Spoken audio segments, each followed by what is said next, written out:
our social area. It's there for you to watch the General Assembly. The debate here on General Assembly will be live streamed on our YouTube channel. We'll be setting the link up in the app.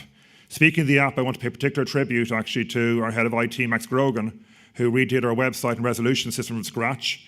And he actually wrote the new app actually while he was chairing GA1 in The Hague. And he did this actually for a fraction of the cost of the developer, you'd be glad to know as well. Our press will be pushing out all their articles on the app as well this week. So please keep an eye out for the articles. Yesterday you took part fantastically well in your lobbying. You're writing new resolutions, gathering signatures, uploading your resolutions. You've met with fellow members of your committee, already struck up conversations with strangers and discussed in general the various solutions to the issues ahead of you this week. Already you are involved and I congratulate you. Many of you have travelled vast distances to be here at this conference and have made large sacrifices I mentioned earlier to be here. My main request of you is you take the opportunity given to you this week. Generally in the end of, during the Hague trip we were at there recently, I'm generally asked and was asked again by students, why do I do MUN? Is it for the love of the United Nations? I like the United Nations, but not particularly for that. The reason I do MUN is obviously for the students. It's a great vehicle for you to better yourself. It's a great vehicle for you to do public speaking, collaboration, organise the IT, organise the admin, work in the press area, all the different roles. MUN is one of the best vehicles for that. But what that needs is for you to participate. The classroom can teach many skills, but it cannot teach what you're learning here this week, and particularly the collaboration skills and working with other people. So I'd say the same for all the teachers at the back here. We basically want on a base level for you all just to come in here, behave, take part, but more importantly, we want you to succeed. Day 1 of 4 is over. How will the next 3 days go for you? This is in your hands. To make MUN work for you, you have to participate. As your teachers will want you to be happy and succeed, to do that you have to engage, you have to be present mentally and not just in body. Remember, even though MUN is not a form of procedure and rules, ultimately MUN is about people. How do you engage with those around you? How do you make your fellow delegates support your resolution? How can you support others in your room? That's really important. How can you help other people around you? How does your behaviour make others feel? Yes, you'll get knocks along the way. Yes, things won't always go your way. Yes, maybe your resolution point won't get voted through. Your amendment might not be accepted. But you've got to really work hard to try hard. The banner behind me says speak out. It's really important to have you do that. I'd like to introduce to you now our executive team. Beside me here is Jim Kirby, our Secretary General. Beside him is the President of the General Assembly, Genevieve Costello-Doherty, Rosie O'Shea and Freya Varian. We have here our heads of admin, Anna Balfe and Sophie Gallagher. We also have the heads of approval panel, with Julia Doherty, you heard sing earlier on, and Sophie Behan, and Max Grogan we met earlier on, and Cole Thompson, head of press, is here as well. They will all have their bios in the press. I've travelled actually with all of these students abroad. They're fantastic students. Their knowledge of MUN and dealing with people has been essential to where we are today. I'm now going to present to you one of them, Mr. Jim Kirby, for his speech. Jim, Secretary General's speech. Thank you.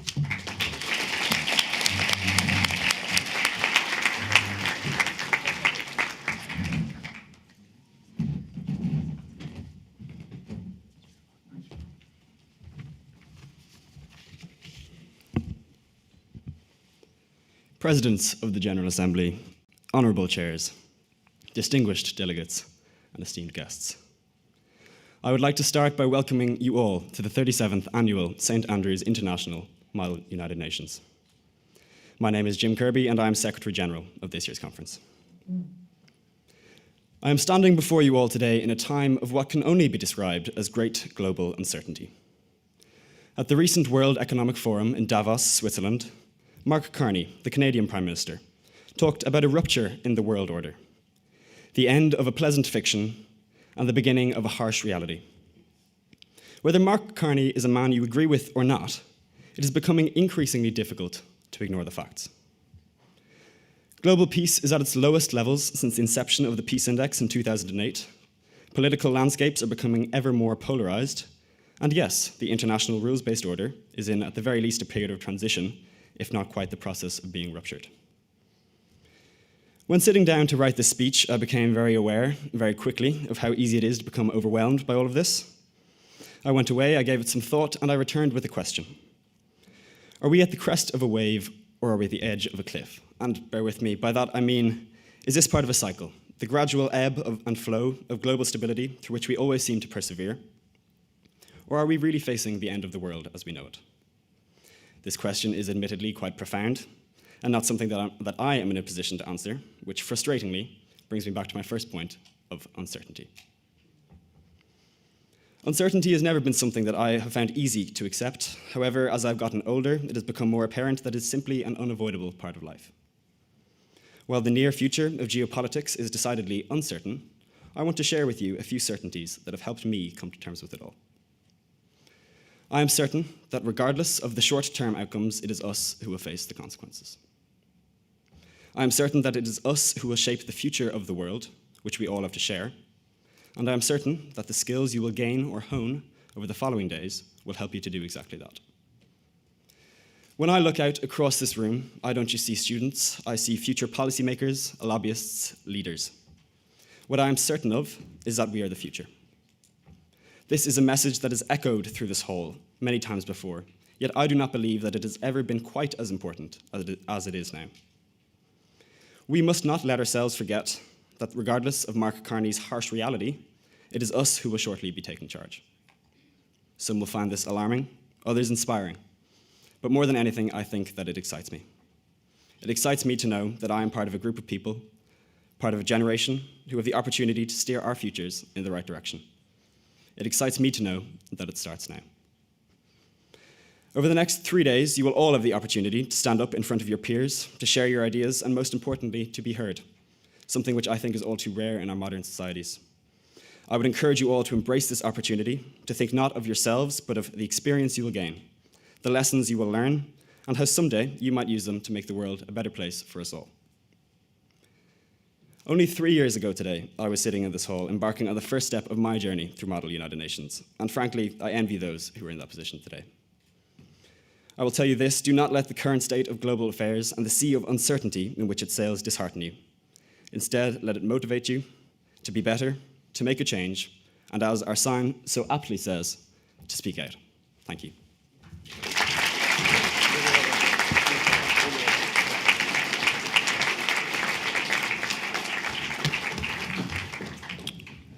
Thank you, Jim, for such a thought-provoking speech, actually, but also a very hopeful speech as well. Again, we have a lot of common theme here, speaking out. We're now going to continue with our second piece of music, a piece of jazz performed by Lima Mahoney and Bracio Aguila Perez.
Something lovely about jazz on a nice, cold Saturday, February morning. Well done, boys. Thank you so much.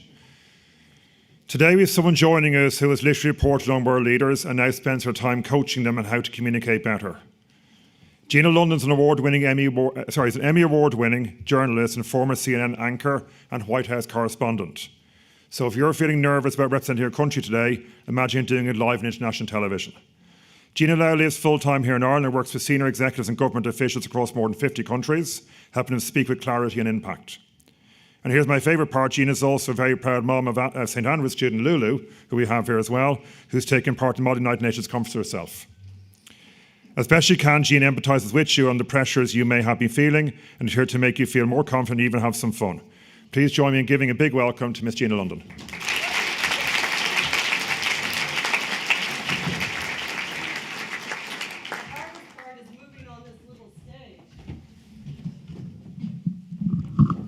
Hey, good morning, everybody. As Mr. Hare said, and thank you very much for that, I have had the privilege over the course of my career of interviewing 2 US presidents, a pope, even Princess Diana just a few months before she died. And now in my role as a consultant, a coach, a trainer, I work with people all over the world, leaders of big multinational companies. The entire senior leadership team of the UAE's Department of Finance is now my coaching clients. And I'm going to Spain later this month to be working with some ag scientists. I'm going to be going into Austria to be working with some incredible people that are engineers. And no matter where I go, and as I was looking out at the different countries that you're representing and talking to a couple of the delegates, hey, Ambassador from Egypt, Carmen, yay! I was struck by what you all have in common. And of course, that is that you are people. That was just being expressed earlier up here, and it makes me just think about what do you have in common? Hopefully you have in common that you want to make a difference, not just here at MUN, which, by the way, my high school, secondary school, high school in the United States where I grew up, didn't have this opportunity.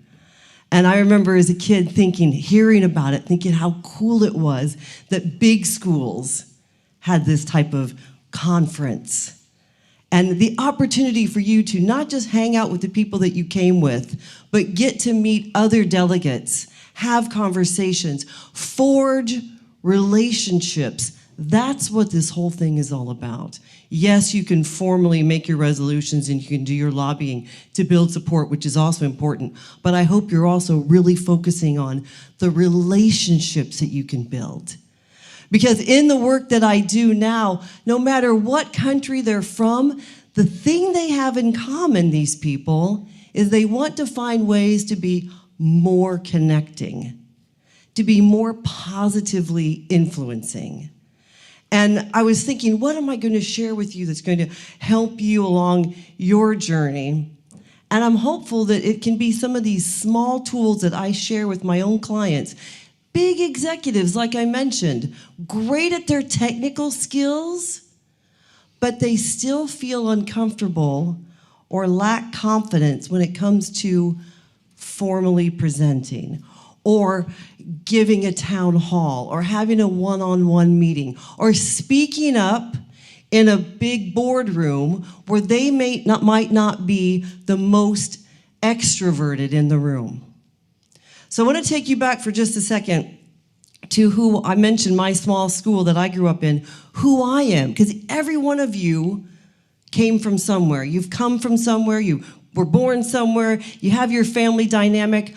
I had a coaching client say to me, big executive lady in South Africa, I still feel like I'm that little girl that wasn't as outgoing and as athletic as my older sister. Because my parents would say, hey, why aren't you like your sister? So I grew up in a small town in Indiana, the Midwest of the United States. And the name of the town pretty much describes everything you need to know about the town I grew up in. It's called, Google it later, farmland.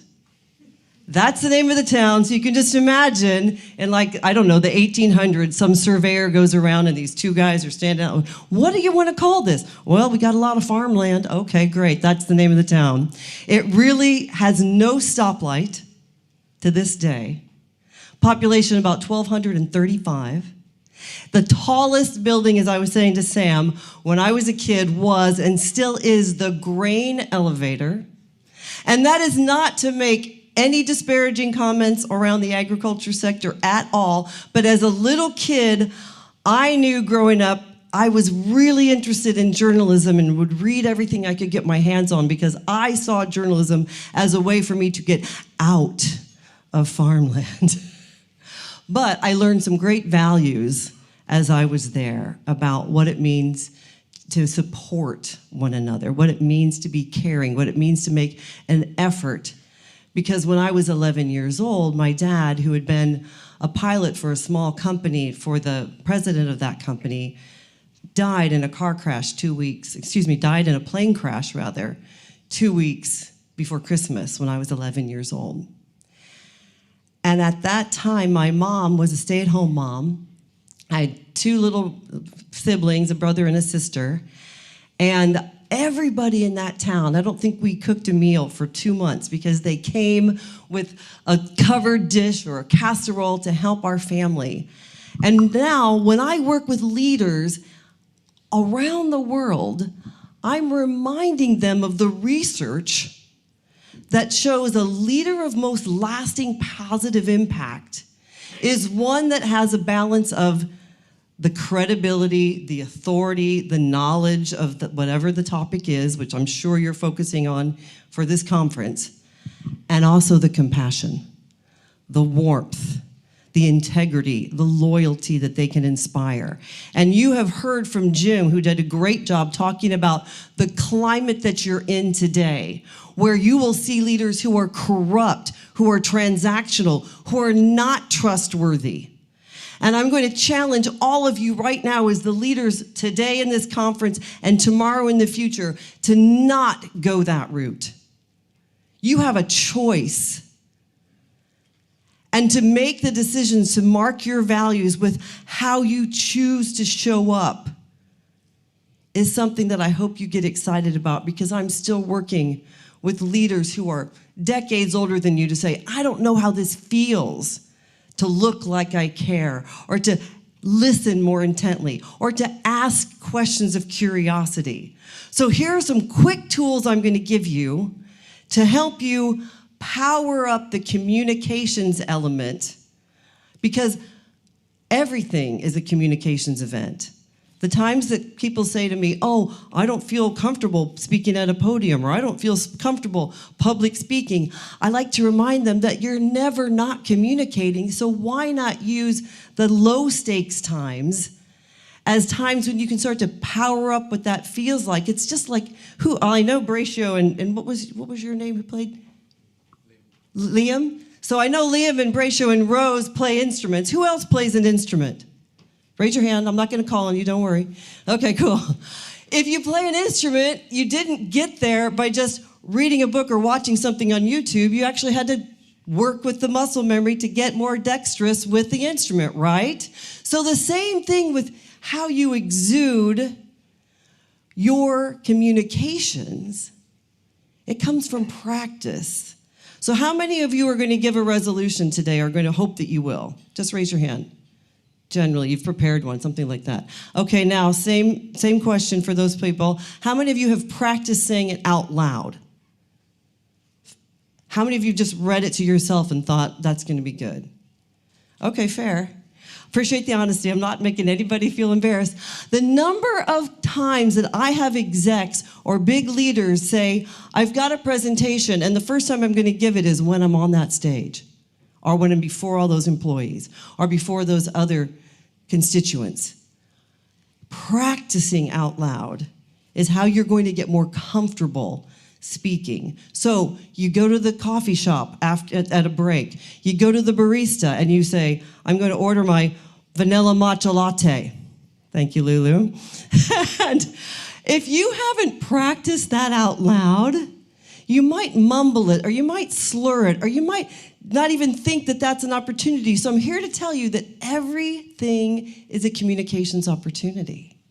And starting to get more comfortable with projecting your voice, looking at the other person, exuding executive presence or delegate presence. It's all a practiced, developable experience, just like learning to play an instrument.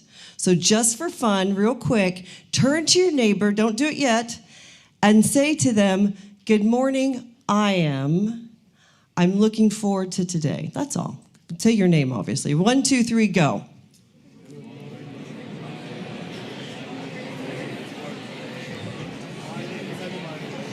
Okay, back to me. Back to me. Okay, great. Okay, up, good, great, super. Now hold on, because we're gonna do an incremental skill up. We're gonna habit stack. The way you develop skills, by the way, in communications and executive presence is stacking these habits one by one. So now I want you to do it again. I want you to end at the end. I don't want you to go past the finish line here. So it's good morning, I'm Gina. I'm looking forward to a great day. When you do it this time, though, I want you, in all seriousness, I want you, just for the sake of this exercise, to imagine that your voice is being pushed beyond the person. And why do we do that? Because that's learning how to project. That's learning how to sound confident. The number of times execs or big leaders will say to me, "I can do this, but I don't feel confident. I want to feel more confident. I want to feel more secure," whatever that is. It doesn't come by thinking, folks. The feeling is the outcome after you learn how to do the action. You don't feel confident playing the sax unless you've practiced and then you feel confident. Do you get me? So learning how to do things like project your voice, get comfortable with the pace of your voice, be able to ad lib. You're probably all going to be reading your resolutions, but if you get asked questions, then you're probably going to need to be able to have enough understanding to form and construct a solid argument as to why respond to that question. Holding your body strong and looking interested is a developable tool. "Oh, Gina, you look so natural when you're up there." Natural's got about 1% to do with it. Your developable discipline and daily work is where the real stuff comes into play, where the muscle memory comes in, where you feel more confident as a result. So now you're going to turn again to that same neighbor and you're going to say it with more projection. Push your voice. Imagine your breath in your air is just going to the other side of that room. You're going to feel silly, but this is how we practice. So make sure that nobody's excluded. 1, 2, 3. Good morning. Go. Good morning.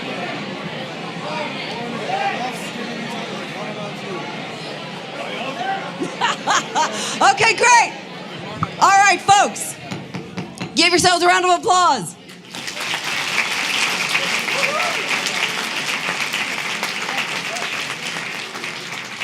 In all seriousness, sometimes people will say to me, "Well, that's all there is? That stuff is simple." But it's not necessarily easy to apply and be consistent about. "Oh, but that's fake. That's not real." Your authenticity is the degree to which you can consistently exude externally your internal identified values over time, understanding the objective or the goal that you have in an engagement. So it essentially means when you know the goal, you can assume the role. When you start to think, "Oh, I should be sitting up," think about your body language right now, only 20 minutes into an event. I want you, yes, well done, I see you, well done, you just sat up. What's your name? First name, yes. Joseph, well done, Joseph. 1, 2, 3, everybody give me your power up body language. 1, 2, 3, go. Okay, you, by the way, I've seen you many times at St. Andrews. What's your first name? Catherine has been exuding pleasant, confident energy from that chair. I'm not doing it to make her be embarrassed, but I'm telling you, each of you, you have that ability to look more focused, look more engaged. People read your body language before you say a word. When you learn how to control and take more control over your own body language, your facial expressions, your posture, your gestures, not only does it send a message out to the audience, but here's what's great about it, folks. It sends that message back to you. The number one person you're communicating with at any given time is yourself. So when you choose to sit up, lean in about 30 degrees, put a pleasant face, give a little bit of a head nod, not necessarily that you agree with everything, but that you're understanding things, it awakens your focus more as a consequence. Isn't that great? You have a choice to not do it. Oh, that's just how I am. I'm just like this. I don't care. And as soon as you're exuding that, you're also reinforcing that thought. I could do hours of workshops on this stuff with you guys, and obviously I don't have the time. But I will say in closing, your body language, your vocal projection, those are the two legs of the three-legged stool that is communications. The words and the construction piece is important, yes. But most of my clients and people I meet all around the world spend so much time focusing on this leg that they haven't given enough muscle memory and practice to the other two legs of that stool. And what happens if you only have a one-legged stool? It's off balance. You're not creating the communication experience that you hope. And in today's world of AI everything, your ability to personally connect through your muscle-memoried, intentional communications, hopefully backed by integrity, trustworthy values inside, is what is going to set you apart, is what is going to make you better connecting, which is going to build your issues into ways that are hopefully achievable and implementable and making our world, your world in the future, a better place. And before I let you go, a few years ago, I was down in South Africa facilitating the International Children's Peace Prize. And by the way, I also had the amazing opportunity that same year to facilitate for the International Council of the United Nations Children's Emergency Fund, UNICEF, on the General Assembly of the New York United Nations. So the little girl from farmland who never got to be in an MUN actually got to be in the General Assembly at the UN, which was blow away. But here's the point, back to Cape Town, South Africa, with the Children's Peace Prize that I was facilitating. The patron for it was Archbishop Desmond Tutu. How many of you have heard of him? God rest his soul, he died a few years ago. And some of these small things that we're talking about, each of you, from wherever you were born, wherever you've come from, whether it's the host from St. Andrews or another school here in Ireland or somewhere farther afield, each of you has the power to make even a small difference. And these small, seemingly small tools that I just shared in our short time together are not too small to make a difference. And Archbishop Desmond Tutu said to me, and this is what I want to leave you with right now, if you think something is too small to make a difference or have an impact, think about what it would be like to spend a night, overnight, in a room with a mosquito. And with that, I wish you all small but significant impact by taking more control of your communications, interact with each other, use the skills you have, use every experience as a communication experience because you are always communicating, even if you're not opening your mouth, simply by your body language. Last thing, if any of you are not yet on LinkedIn, I know you got the gram, I know you got TikTok, I know you got Snapchat, whatever else, start thinking about your LinkedIn profile. It's not too late, it's not too soon. So please, if you do go on LinkedIn, find me, Gina London. And I look forward to continuing our conversation and continuing connecting you to be a more connecting version of you.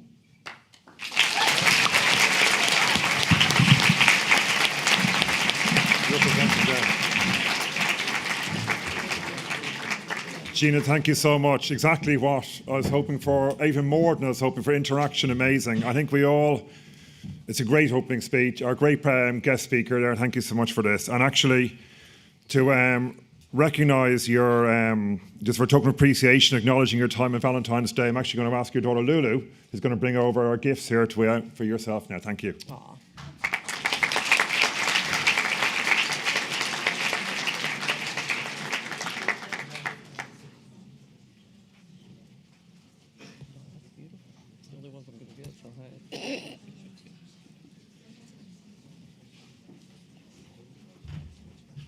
Gina, for you, there's some. Aw, thank you. There you go. Chocolate. It is Valentine's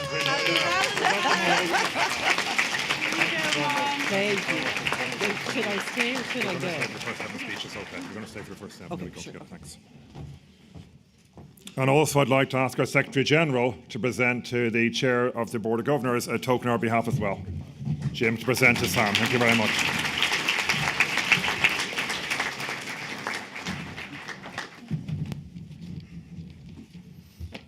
I'll just sit like this. And actually, before we go into the first 7 speeches, and I pass over to the students, I was just reflecting there, and actually I'm sure there's other parents in the room maybe as well, on 18 years ago today, on Valentine's Day is a different day as well, because we have here, and I think Sarah's here as well, Sarah and Jim Kirby are today celebrating their 18th birthday, so I think, and not just them for birthday, but also yesterday, Vinny himself, the main man as well here, celebrating his birthday. So I think we're going to maybe have a little round of happy birthday for all of those students as well. Please, a little cake for you as well here now. So before we're going to sing a song together, ask the girls to move a little cake. Sarah, come up as well, please, here. Come up, Sarah. Come up, Sarah. Jim.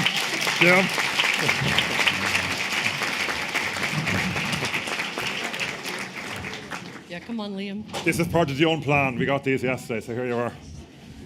And Vinny, and one for Vinny as well, please. We have your cake as well, Vinny. You asked the cake. Here we are, Vinny. So, can we all lead around? And Liam might actually maybe start leading the piano a few notes anyway. Can we all sing happy birthday? More interaction, please. I'm going to start, but I can't sing, so I'm going to stop very quickly. So you want to take over? Happy birthday to you. Happy birthday to you.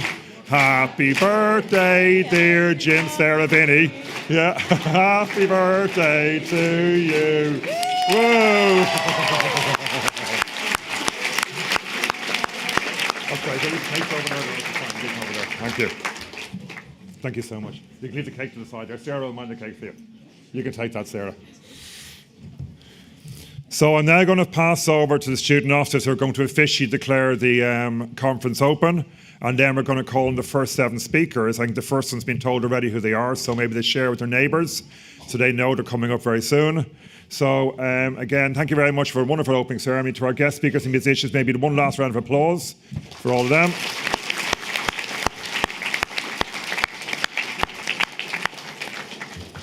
And now over to Rosie, please. Thank you. Thank you, Mr. Starsteiner, Mr. Hare, Miss London, and of course, Jim, for those encouraging words. It is our joint pleasure to announce the 37th Annual St. National UN officially open.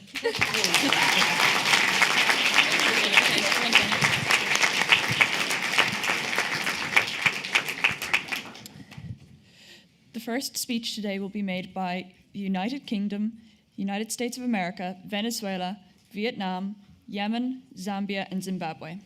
Rather than delay time on a roll call, we are taking the role as the ambassadors speak on the podium. After these speakers, we will have any Security Council ambassadors. I will now call up the first 7 countries to make their opening speeches. Speeches should be no longer than a minute, and rights of reply will be taken at the end of 7 speeches. To help speed along the process, I would ask you to please applaud at the end of 7 speeches rather than after each one. Can admin staff please take their positions with microphones? Note passing is not presently in order, apologies. Thank you. The first 7 speakers are United Kingdom, USA, Venezuela, Vietnam, Yemen, Zambia, and Zimbabwe. Can the ambassador of the United Kingdom please approach the podium and make their opening speech. Honourable Secretary-General, distinguished chairs, delegates, advisors, guests, ladies and gentlemen. The delegation of the United Kingdom of Great Britain and Northern Ireland rises today with a profound sense of purpose, responsibility and resolve. Our nation has long stood as a pillar of democracy, cooperation and pragmatic progress, and it is in that same spirit that we are honoured to take part in this conference. We come before you not only as representatives of a country, but as partners in a shared mission to strengthen international dialogue and collective action. The UK firmly believes that the challenges of our modern world, from evolving trade dynamics and economic uncertainty to urgent humanitarian crises and threats to global security, cannot be solved in isolation. They require cooperation grounded in mutual respect, adherence to international law, and a commitment to multilateralism. These principles have guided our history and they will continue to guide our actions in this Assembly. Distinguished delegates, the future will not be shaped by those who hesitate in the face of challenge, but by those who meet it with unity, courage, and vision. Let this conference be a testament to what we can achieve together. Thank you. Can we please keep applause until the end of the 7 speakers? Good morning, Honourable Secretary-General, distinguished chairs, esteemed delegates and respected guests. The main issues that we, the United States of America, are focusing on are genetic engineering and human enhancement, ensuring proper regulations are put in place, but also continuing to advance and innovate in this field, the demilitarization of space, stabilizing Haiti and Somalia by spreading democracy, in the case of Somalia, combating terrorism, in which we have first-hand experience in, and in the case of Haiti, working on work schemes and increasing the education system. We are working on preventing the spread of misinformation, an issue prevalent in our country, encouraging labour rights to create a more equitable and sustainable global economy, and the deregulation of AI.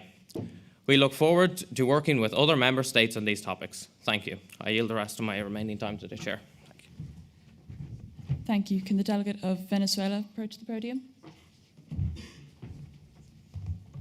Madam President, Secretary-General, distinguished delegates, we know the question whispered in these halls. Venezuela, how are you? We are enduring. But today Venezuela asked the question that this Assembly avoids. How are you? How are you when sovereignty is treated as optional? How are you watching international law bend at the weight of power?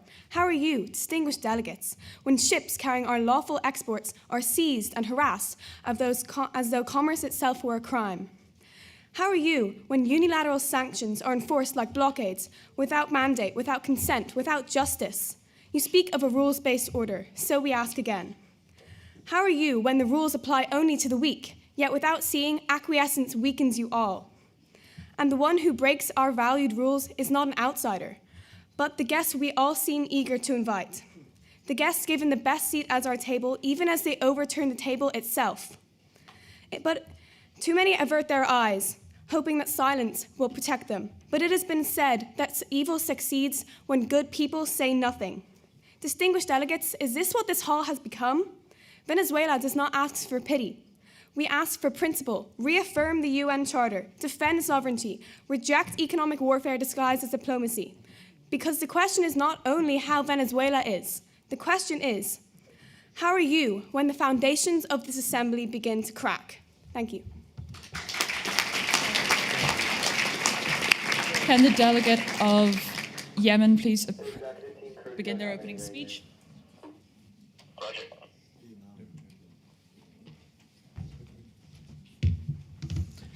Secretaries General, distinguished delegates, advisors and guests, we, the delegation of the Socialist Republic of Vietnam, are honoured to be in attendance at this conference today.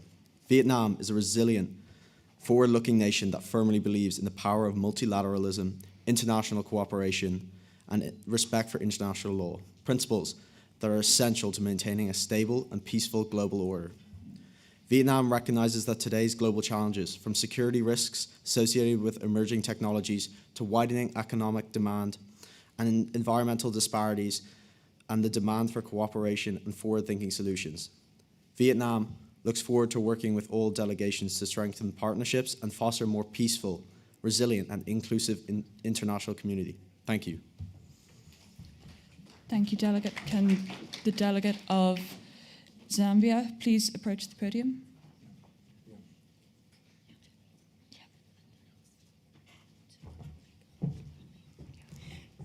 Secretary General, Presidents of the General Assembly, Honorable Chair, distinguished delegates, and esteemed guests. The Republic of Yemen addresses this assembly, carrying the voices of millions of civilians whose daily lives have been shaped by prolonged conflict. Parents wonder how they'll feed their children, and communities struggle without reliable healthcare, food, or opportunity. For Yemen, easing this human suffering is inseparable from building a durable and fair peace. Our delegation firmly believes that no battlefield can secure the future of our nation or the lives of its people. True stability will only come through with genuine reconciliation and respect for the sovereignty and unity of our country.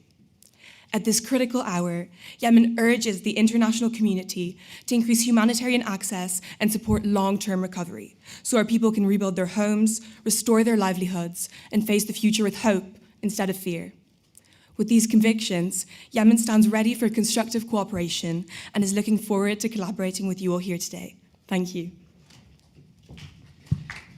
Can the delegate of Zambia please approach the podium?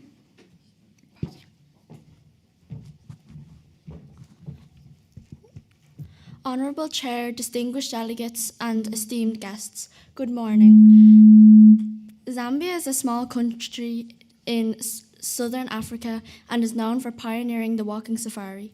The Republic of Zambia is honoured to address the Assembly today on matters of shared responsibility and global importance. Since gaining independence in 1964, Zambia has remained committed to unity and solidarity among nations. Today, we face challenges such as climate change, drought, economic vulnerability, and debt. Together, through cooperation and innovation, we can build a more just and resilient society. Thank you. Thank you. Can the Ambassador of Zimbabwe please approach the podium?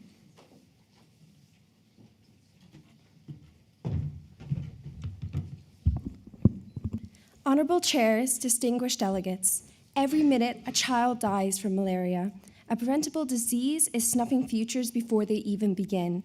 As of this January, malaria cases have soared to a cumulative 1,203 in Zimbabwe. The delegation of Zimbabwe believes that the eradication of malaria requires sustainable innovation and accessible tech to truly snuff out this issue. Developing nations must be empowered through sharing technology with one another, local vaccine manufacturing, realistic access to medicine. After all, as former United Nations Secretary General Kofi Annan once said, knowledge is power. However, we are firmly against the use of development of militarization in outer space because it affects our agriculture. We call for stronger scientific partnerships and investment in local production so we can aim to defeat malaria permanently and protect our farms.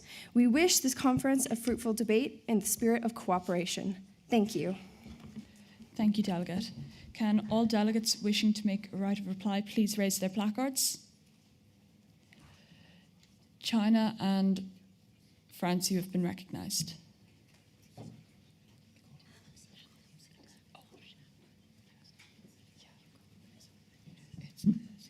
Delegate of the United States, you said you would support education in Haiti, yet you recently cut funding to USAID, which was supporting global humanitarian causes. Thank you, delegates, for your speeches. How can the ambassador of the United States of America say that they are aiming to, quote, stabilize Haiti and other countries when they are a major, if not the biggest instigator of destabilization and ruckus in the world today, like abducting the Venezuelan leader and fueling the Israel-Palestine war? We will now be asking all ambassadors who are members of the Security Council to please approach the podium. Before that, I'm going to just ask you also, I think we're going to now leave with the guest speakers. I think another round of applause for the guest speakers, for the ambassadors. Great job, all of you. Thank you very much.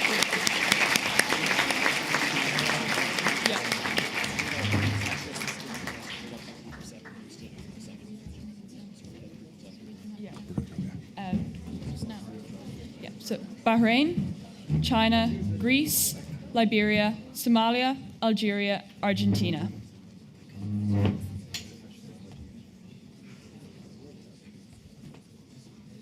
Can the ambassador of Bahrain please approach the podium and begin with their opening speech?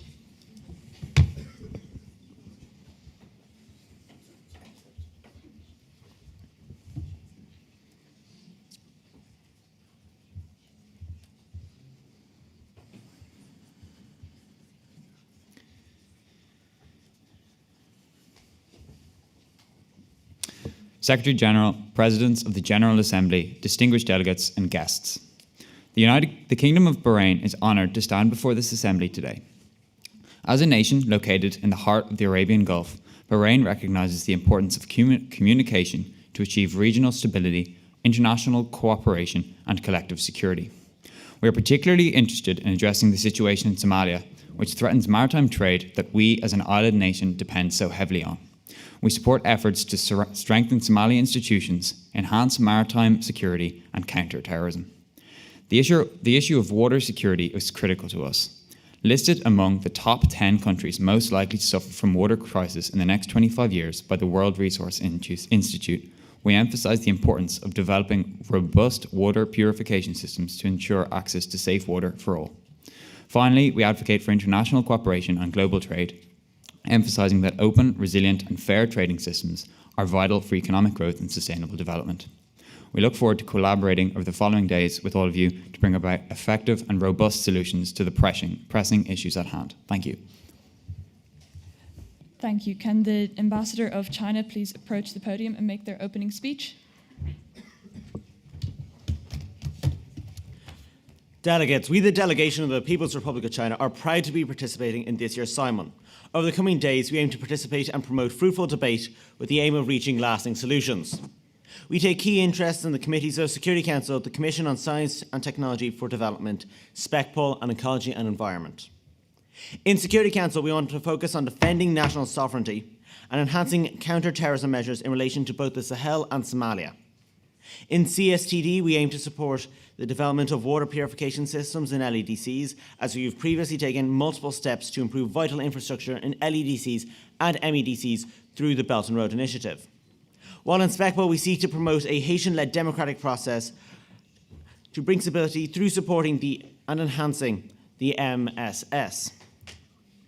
And in E&E, we firmly support the development of nuclear energy, as we have one of the fastest growing nuclear energy sectors in the world. We will leave you with a quote from one of our founding fathers.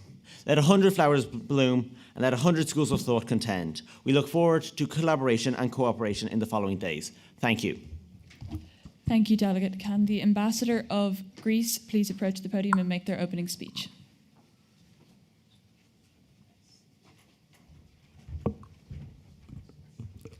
Honourable chairs, fellow delegates, and most esteemed guests, in an ever-changing world, we must grasp the opportunities that are presented to us, but at the same time be mindful of combating economic inequalities and preventing challenges that may occur by using them.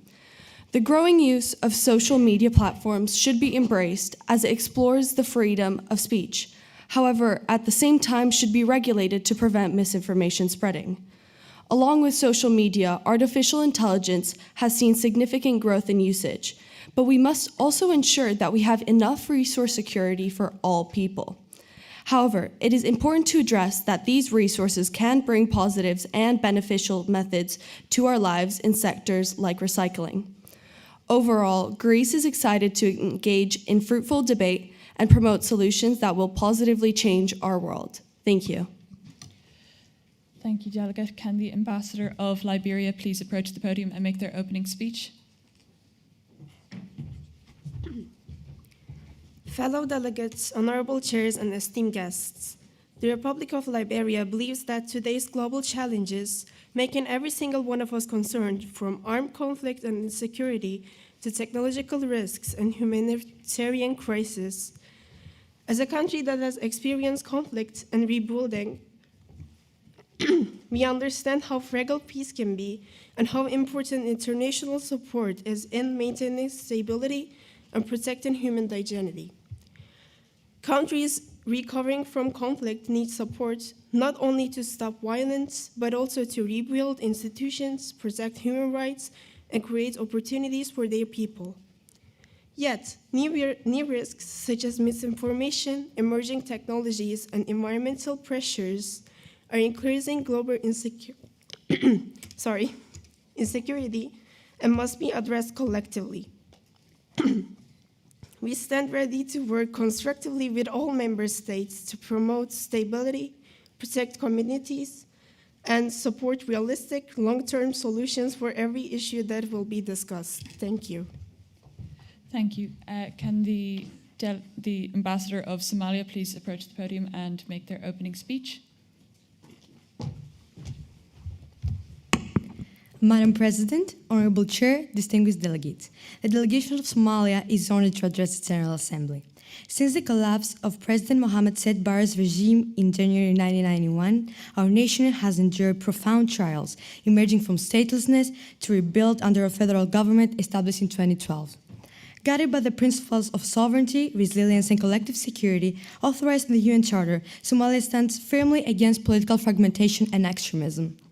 Today, fellow delegates, let us transform Somalia and all struggling countries from a symbol of struggle to a beacon of resilience, proving that the United Nations remains devoted to its core value of sovereignty, collective security, and uplifting every nation towards self-determination and peace.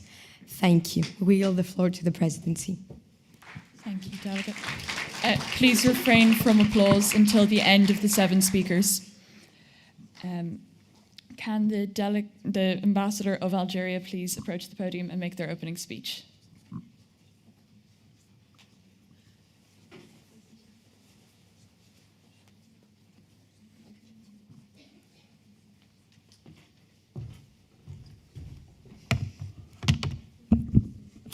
Most esteemed President, fellow delegates, the People's Democratic Republic of Algeria was born from a long and difficult struggle for independence. We deeply understand the value of freedom and dignity. These principles are not merely historical memories for us. They are the foundation of our foreign policy. We reaffirm our unwavering support for the right of all peoples to self-determinate and our firm opposition to all forms of colonialism, occupation, and foreign interference. It is with these ideals in mind that the Algerian delegation enters this conference. Today we call upon this Assembly to uphold the principles of the United Nations Charter and to ensure that international law is applied fairly and without exception. Algeria stands ready to work productively with all member states to promote stability and respect for human rights. We believe that the only path to world peace is through cooperation and mutual respect. Thank you.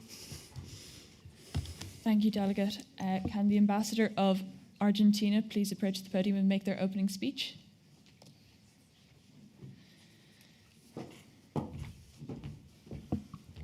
Honorable guests, dear members of the General Assembly, the agenda items we will discuss today affect all countries, but their impact is often greater on nations in the global south. Firstly, Argentina believes that outer space must remain peaceful and accessible to all states, not controlled by a few powerful nations. Space shouldn't benefit just the nations which are powerful, but all humanity. Secondly, climate change continues to force many people to leave their homes, especially in countries that have contributed least to this problem. And as artificial intelligence develops, its environmental effects must be carefully managed so that it does not increase global inequality. Finally, cultural heritage sites, especially in conflict areas, must be protected as they represent the shared history of humanity. As a delegation of Argentina, we are ready to work with all delegations to find fair and sustainable solutions. Thank you. Thank you.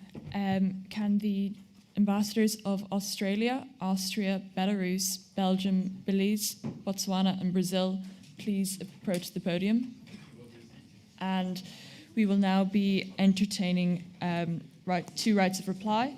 If there are any delegations wishing to make a right of reply, please raise their placard. Saudi Arabia and Ireland, you have been recognized.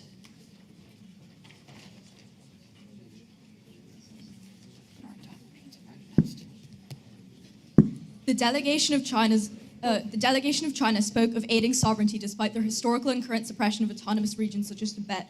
Respecting autonomy clearly and undeniably and inherently goes hand in hand with respecting sovereignty, making this a point of clear hypocrisy. So we just want to ask a question to the ambassador of Argentina. They say that space should be controlled with all of the countries' collaboration and they should have equal rights. So how is that possible if some countries have more opportunities to control the areas inside space, such as the United States of America? It is not possible to give all of the countries the same opportunities. Thank you. Can I please ask that any members of the Security Council who are present to please go to the Security Council room? Can the Ambassador of Australia please approach the podium and make their opening speech?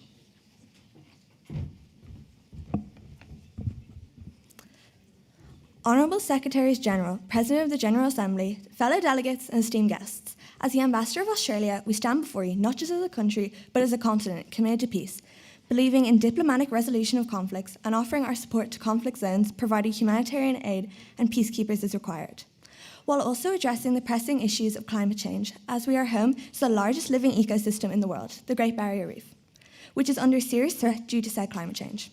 We are especially concerned and prioritise the protection of children online and aim to lead by example in creating a safe and responsible digital society. As one of the founding members of the UN, we remain committed to the principles of the UN Charter and firmly believe that global challenges are best addressed through cooperation with international organisations such as the UN. We believe that the issues under discussion at this conference are critical to addressing the realities we face today. As we support everyone's freedom of speech, we firmly back that everybody and every nation deserves to have their voices heard and their concerns properly addressed. Thank you. Thank you. Can the Ambassador of Austria please approach the podium and make their opening speech?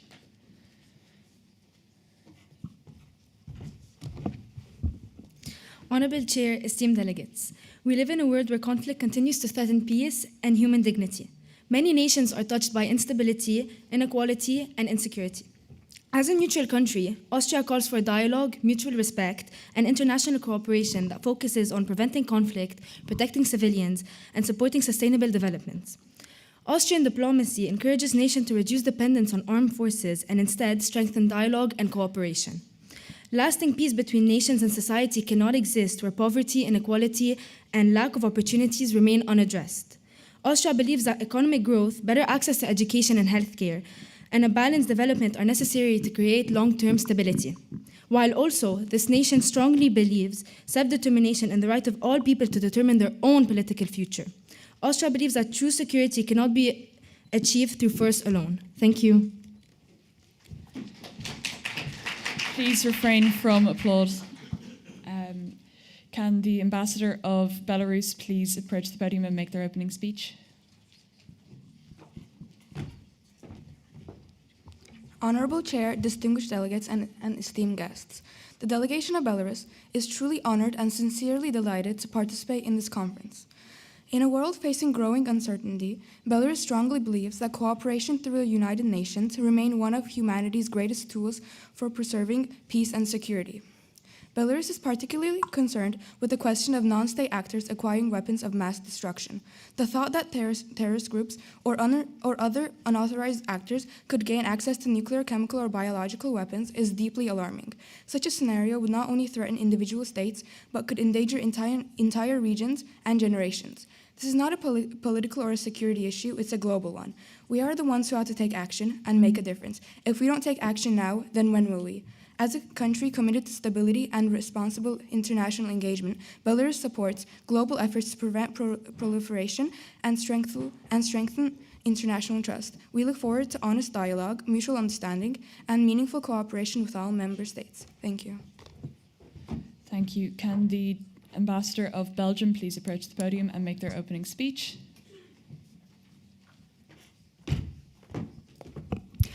Honourable Secretary General, esteemed chairs, distinguished delegates, and honoured guests, it is a distinct honour to represent as the Ambassador to Belgium at this conference. As a founding member of the United Nations in 1945, Belgium has long demonstrated its commitment to the peaceful resolution of disputes, and we prioritise the protection of civilians, accountability for violations of international law, and strengthened humanitarian access for all. As a host to key international institutions in Brussels, including the headquarters of the European Union and NATO, Belgium stands at the heart of global diplomacy. While we understand we live in a time of great uncertainty, we feel it is vital we turn our focus to the urgent issue of climate-induced displacement. Climate change is increasingly forcing communities from their homes and destroying countless lives. And as a country with vulnerable coastlines and densely populated cities, Belgium recognizes both the growing risks and the need for stronger international cooperation to address them. Belgium stands ready to engage constructively in finding cooperative solutions for affected populations, and we look forward to meaning and productive dialogue with all delegations throughout this conference. Thank you. Thank you. Can the ambassador of Belize please approach the podium and make their opening speech?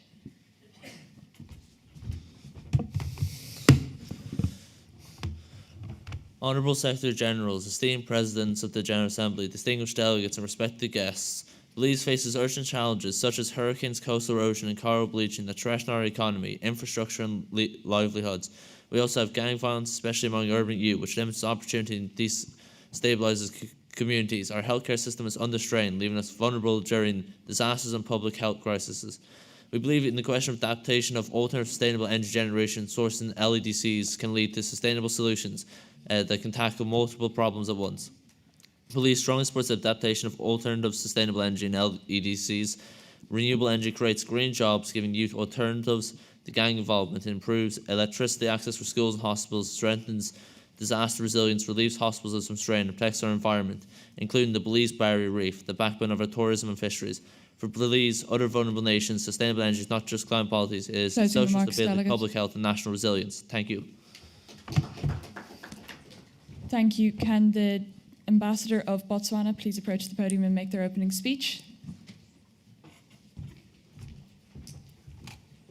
Honourable Chair and distinguished delegates, we are honoured to be present here today. Botswana is a landlocked country in southern Africa. It is a republic of trustworthy citizens that have been developing and advancing rapidly over the past few decades. We've had a clean record in the UN, and we stand firm in its core beliefs in sustainable development. A large part of our success has been through persistence in the industry we have found in diamond mining and exports to our allies. This industry has been a direct contributor to the development of our infrastructure, healthcare, and our economy. It has sadly gotten to the point of over-reliance, and with the rise of lab-grown diamonds and general disinterest, we stand at a large issue. The Republic of Botswana believes that our nation should have stable and well-established systems of income, and that this issue must be solved now. We are looking forward to attacking this problem with cooperation and unity along with all our member states. Thank you. Thank you. Can the ambassador of Brazil please approach the podium and make their opening speech? Dear members of the General Assembly, Brazil is honored to be present at this assembly and looks forward to a productive and solution-oriented conference. We stand ready to cooperate with all member states in strengthening international peace and collective security through dialogue, partnership, and shared responsibility. Outer space is one of humanity's greatest collective achievements. It symbolizes cooperation beyond borders, ambition beyond limits, and hope beyond conflict. It must never become a stage for rivalry or domination. Security cannot be achieved through competition in new domains, but through responsibility, restraint, and respect for international law. We believe that leadership in the 21st century is not measured by the power to deploy weapons, but the courage to prevent their necessity. Let us choose cooperation over confrontation and preserve outer space as a legacy of peace for generations yet to come. Thank you. Thank you. Any delegations wishing to make a right of reply, can you please raise all placards now? Nigeria and Malta, you have been recognized. We just wanted to ask the ambassador of Belgium, how can Belgium say that they're highly concerned about violations of international law when Belgian authorities have consistently failed to provide housing to thousands of asylum seekers since October 2021? The delegation of Australia stated the importance of climate change on the Great Barrier Reef. However, we'd like to say that primarily the over-tourism and exploitation of Australia has caused its degradation. Thank you. Can the ambassadors of Chile, Colombia, Costa Rica, Cote d'Ivoire, Croatia, Cuba, and Denmark please approach the stand?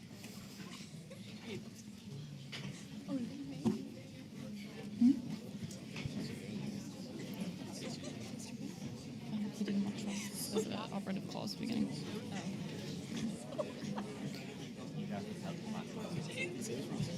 Delegates, there's a distinct murmur on the floor.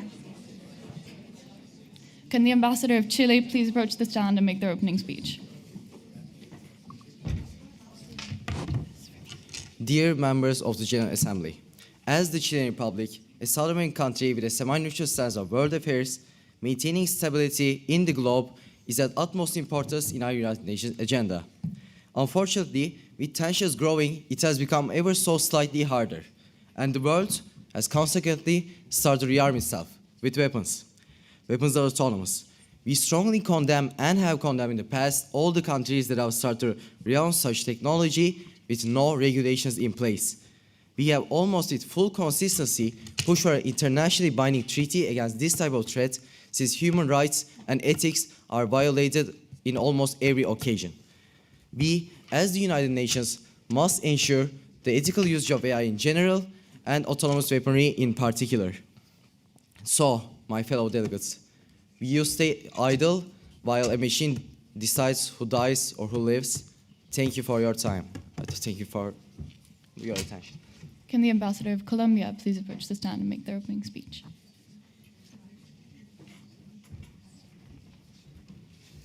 Honorable Chair, distinguished delegates, behind every policy debated in this room, there are families who want safety, communities who want dignity, and young people who want a future not defined by neglect.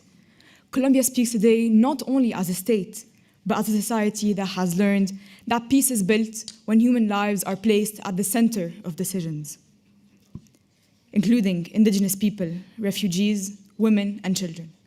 Colombia believes disputes must be addressed through dialogue and international law.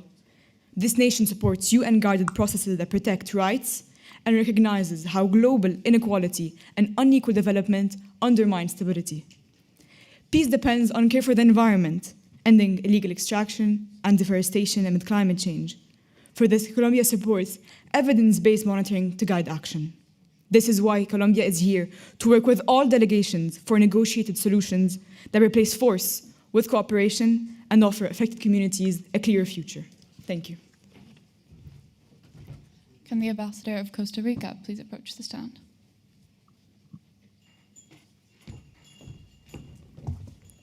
Honorable chairs, distinguished delegates, and respected advisors, the Republic of Costa Rica is both humbled and honored to stand before you at this prestigious assembly. It is with sincere gratitude that we thank the organizers, staff, and fellow delegates for the opportunity to participate in this model United Nations conference. Costa Rica is proud to represent not only a country committed to peace, diplomacy, and human rights, but also the spirit of people from different backgrounds and goals that unite for a common cause. Our team has worked with dedication and care to prepare for these debates ahead, and we look forward to learning, collaborating, and contributing meaningfully to the solutions we build together. Our delegation is going to focus on many different issues in their committees. The topics that we're going to be tackling will reflect our commitment to peace, cultural preservation, public health, and sustainable technological advancement. We are eager to contribute thoughtful, cooperative, and impactful solutions across all committees. As we begin our sessions, the delegate of Costa Rica is hopeful that the discussions will not only reflect the challenges we face globally, but also the passion and innovation of youth united for peace. We wish all delegations the very best, and we are excited to begin. Thank you. Ambassador of Côte d'Ivoire.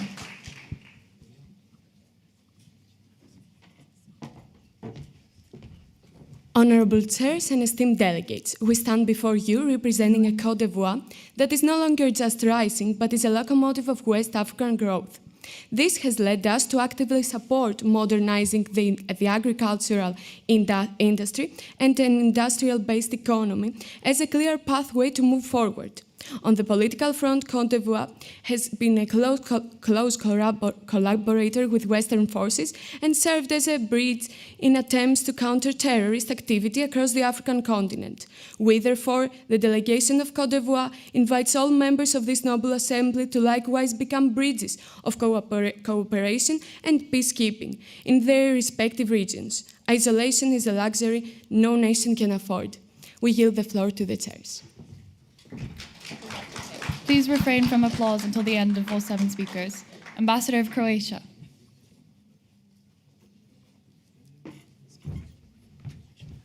We would like to thank for the recognition. Distinguished delegates and honorable chairboard, as the ambassador of Croatia, we are honored to join this assembly committed to fostering international peace, cooperation, and sustainable development. Croatia remains steadfast in supporting multilateralism, promoting human rights, and addressing global challenges through solidarity and shared responsibility. Together, let us work towards a just and prosperous future for all. And finally, we want to say that the more collaborative we are, the more we will be beneficial to our world. Thank you. Ambassador of Cuba, thank you.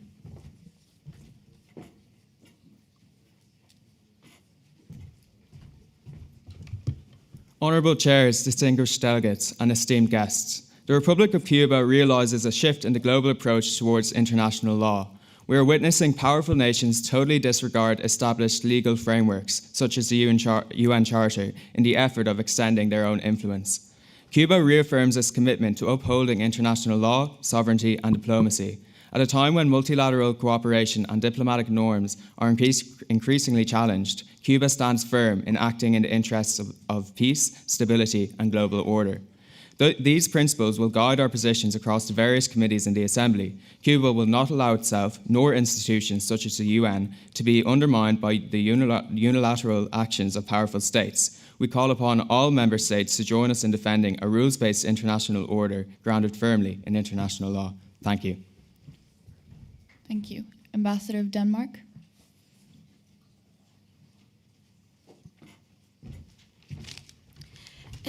Esteemed academic and organization team of St. August Model United Nations, honorable chairs and esteemed delegates. As the ambassador of Denmark, it is an honor to attend this conference. It is significant to remember the reason why we're all here today, which is diplomacy and solution. And it is undeniable for a fact that in today's world, the displacement due to climate change is a major problem. But just take a moment and think that moving away is a natural part of life. Just look at birds. Look at how and why they move, and try to say that any human being deserves less freedom or less peace. We do not want this natural process to be sudden or inhumane. We do not want this, and we think that such a global problem requires global cooperation, and this conference will give us the opportunity to do exactly that. Thank you. Thank you. Applause is now in order.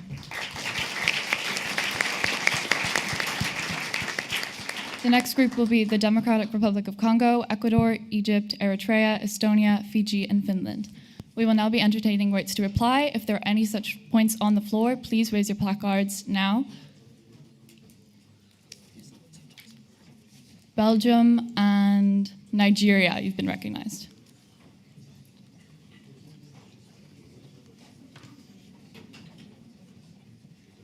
Just a question to Côte d'Ivoire. How must countries with not as much money afford to counter terrorism without any military aid and weapons, as many terrorism acts might even see this as a passageway through? How can the delegate of Colombia talk about the rights of indigenous people when indigenous people of Colombia face high rates of poverty, little to no political representation, and targeted attacks against leaders? Thank you. Thank you. Ambassador of Democratic Republic of Congo, you can approach the stand.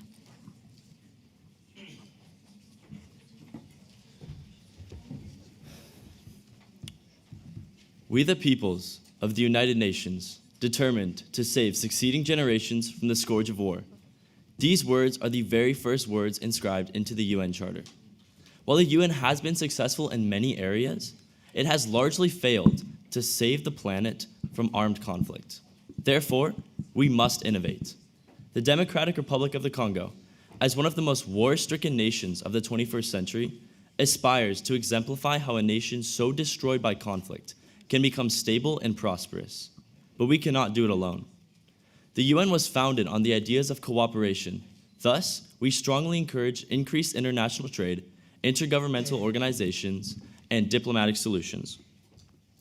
Furthermore, we wish to eliminate ethnic hate and violence. Former DRC Prime Minister Patrice Lumumba instructed us, quote, to reject the spirit of ethnicity and judge each other based on merit. We declare that we will uphold the aforementioned values in our efforts to bring peace to our nation and the world. Thank you. Thank you. Ambassador of Ecuador.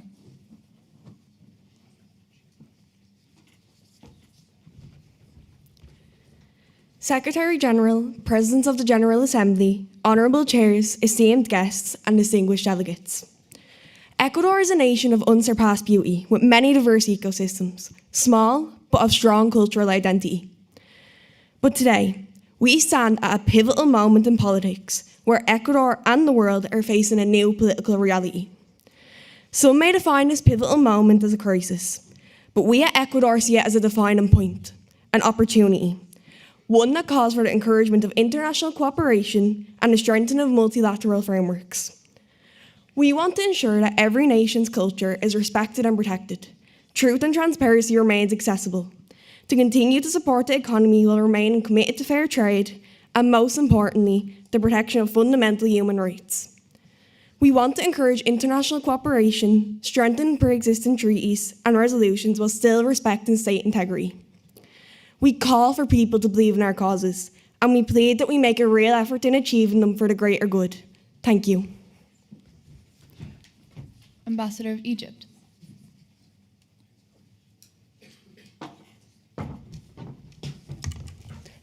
Honourable chairs and distinguished delegates, we, the nation of the Arab Republic of Egypt, are so honoured to be here at St Andrew's International Model UN.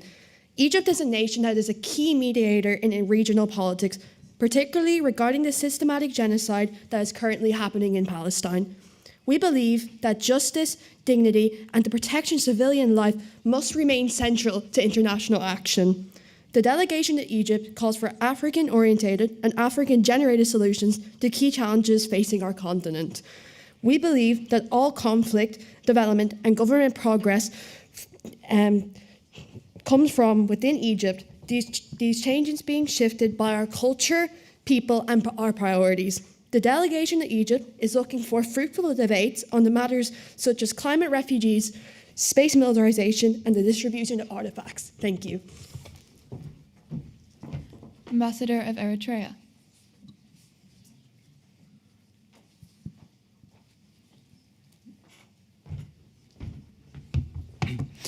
Delegates, the human race did not begin spread out across the world, dispersed into towns, cities, divided into nationalities, religions, and political beliefs. The human race began as one tiny, struggling population in the Horn of Africa. Eritrea's beautiful landscape, thousands of kilometers of coastline, and ecological diversity supported the earliest human settlements. We will not let the land they walked on be destroyed by authoritarianism and greed. As a developing country, we see the extreme importance of discussing economic issues, such as the question of labor rights and the corporate responsibility in global supply chains. We also feel extreme concern about the instability in the Sahel. We feel, as a fellow post-colonial nation, that this is an issue of utmost urgency. We are committed to the democratic process, the upholding of human rights, and freedom. Delegates, we, the nation of Eritrea, look forward this weekend to walking on the very same land as those who have collaborated for peace and justice in the past to solve the issues of today. Thank you. Ambassador of Estonia.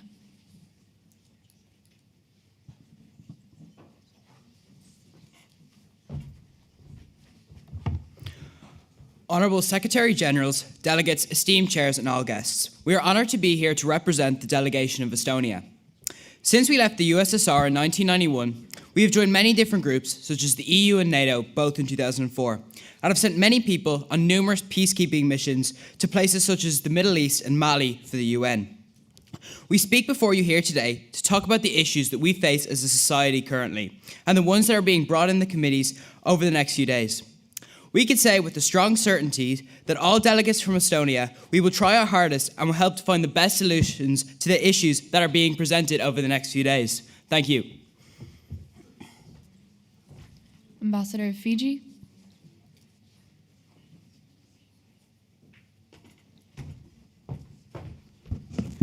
Honourable chairs and fellow delegates, as a delegation of Fiji, today we are standing here as a nation committed to development. We strongly believe that through international cooperation and mutual understanding, we will tackle global and pressing issues. As a small island developing state situated in the heart of the Pacific, we would like to point out a major global issue for all: climate change. Irrespective of our minuscule contributions to global greenhouse gas emissions by only 0.03%, we are disproportionately affected the most. So we call upon all member states to uphold climate justice to ensure a sustainable and a dignified future. We might be a small Pacific island, but we are resilient, we are united, and we are committed. Today we are standing here to shape the future. Thank you. Thank you.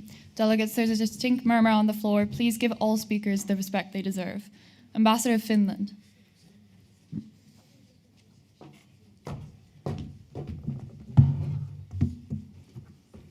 Honorable chairs and distinguished delegates, the Republic of Finland comes today to ask a simple question. Why should future generations suffer and be held accountable for what is happening today? Finland recognizes that this question cannot be answered by one nation alone, but together we can find real solutions. The economic situation in Palestine has been severely affected by years of conflict, destroying jobs, homes, and hope. Millions of Palestinians face unemployment, poverty, and limited access to basic services. Many young people struggle to find work, and many families depend on international aid to survive. This situation cannot continue. The Republic of Finland believes that a strong economy is the foundation of peace and stability. By supporting sustainable projects, renewable energy, education, fair systems, and small businesses, we can help Palestine rebuild and become more self-reliant. By investing in people, improving infrastructure, and encouraging fair trade, real opportunities can be created. The people of Palestine deserve more than survival. They deserve a stable future to live their lives with hope, opportunity, and dignity. Let us work side by side to address this issue and make this future possible. Thank you.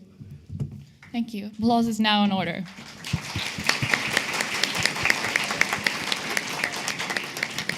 The next group of ambassadors will be France, Germany, Haiti, Iceland, India, Iran, and Ireland.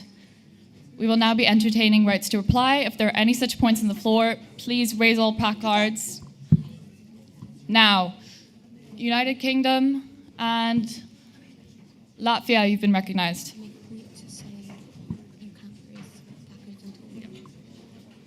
The delegate of Eritrea specifically stated that they will not stand for authoritarianism. However, we ask how they can say this when they themselves are classified as a military or militarized authoritarianism state with no free elections or a constitution.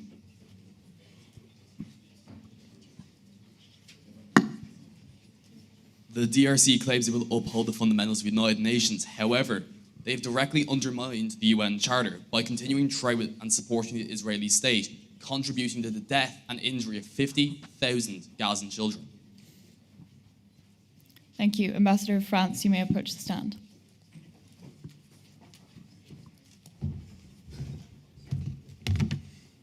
Distinguished delegates, honorable chairs, esteemed Secretary General, and Presidents of the General Assembly.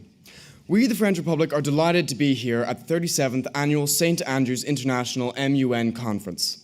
As you all well know, France was one of the founding nations of the UN when it was established in 1945, which is an example of how critical these matters are to us.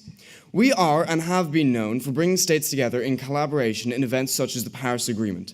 This is because it is one of our fundamental values that working together is the most important thing we can do in this current world.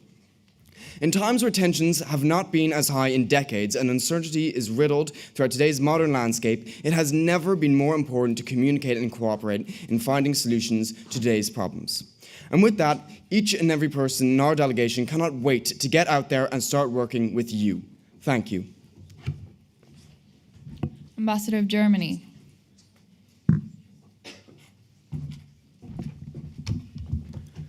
Honorable chairs, distinguished delegates, and esteemed guests, Germany approaches this conference guided by two core priorities: the protection of international law through strong multilateral institutions and the pursuit of long-term solutions to global challenges.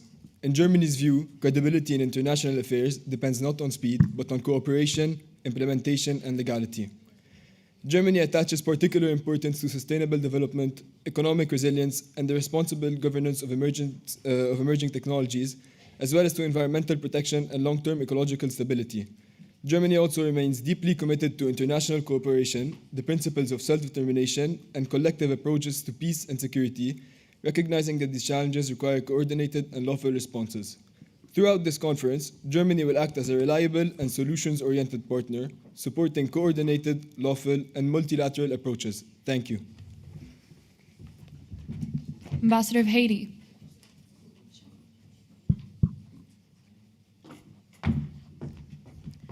Honourable Secretary General, Presidents of General Assembly, distinguished delegates, and esteemed guests, the delegation of Haiti is honoured to be present at this conference and looks forward to engaging constructively with fellow member states to address these global challenges and advance meaningful solutions. As a nation particularly vulnerable to global humanitarian and environmental challenges, Haiti continues to face significant difficulties. Recurrent natural disasters, including hurricanes and floods, along with environmental degradation, deforestation, and extreme poverty, have placed immense strain on the country's infrastructure and communities. These factors have intensified displacement, threatened livelihoods, and deepened existing vulnerabilities, leaving many Haitians struggling to access basic necessities such as food, clean water, and shelter. The delegation of Haiti therefore looks forward to a constructive and fruitful debate and to working with all nations to ensure that our future is not defined by the disasters of today. Thank you. Thank you. Ambassador of Iceland.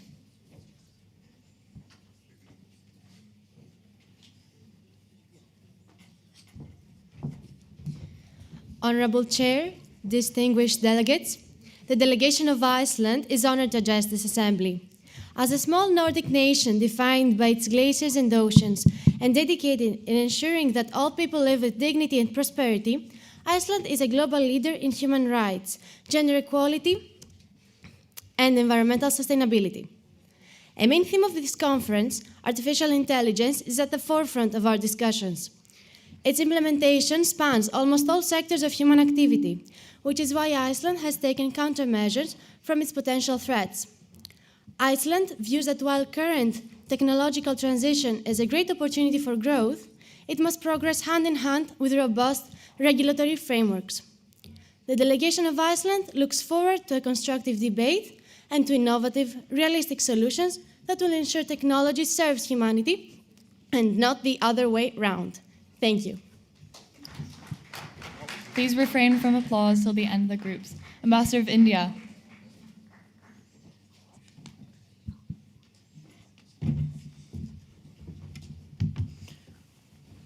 Honorable chairs, distinguished delegates, and guests, the Republic of India is a forward-looking, rapidly changing nation, the fifth largest economy in the world and home to over 1/6 of humanity. Over the past 30 years, India has transformed at an unprecedented pace, undergoing one of the fastest digital transitions in history. Yet, alongside this growth, India faces serious challenges. The fragmentation of the global economy into competing geo-economic blocs creates uncertainty in trade and development, and millions struggle in the informal workforce without social protections, and cybersecurity threats are an increasing concern. Social inequality and climate pressures, from worsening heat waves to water stress, threaten the well-being and livelihoods of millions and demand collective solutions. Because these challenges are not India's alone, and many are shared responsibilities for all member states. India remains committed to bridging divides between developing and developed nations, as it knows inaction is a luxury the world simply cannot afford, and only through multilateral cooperation, where all countries' voices are heard, can the pressing challenges of our time be addressed. Thank you. Ambassador of Iran.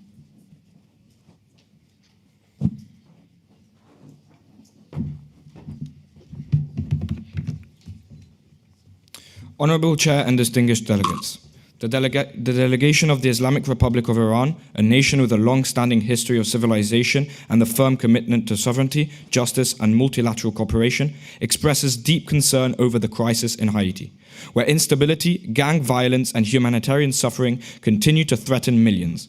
Iran believes Haiti's recovery must be Haitian-led, supported through humanitarian aid and strong institutions, not foreign interference. Iran is also alarmed by the rise of disinformation and external manipulation in elections, which undermines sovereignty and public trust. Democratic processes must remain independent and free from double standards. Furthermore, Iran emphasizes the protection of cultural heritage during armed conflicts, as its destruction is an attack on the identity and dignity of peoples. Finally, Iran stresses the urgent need to regulate artificial intelligence in democratic spaces, particularly to prevent deepfakes and unethical political influence. Iran stands to cooperate with all member states for peace, sovereignty, and responsible governance. Thank you. Delegates, please provide all speakers with the respect they deserve. Ambassador of Ireland.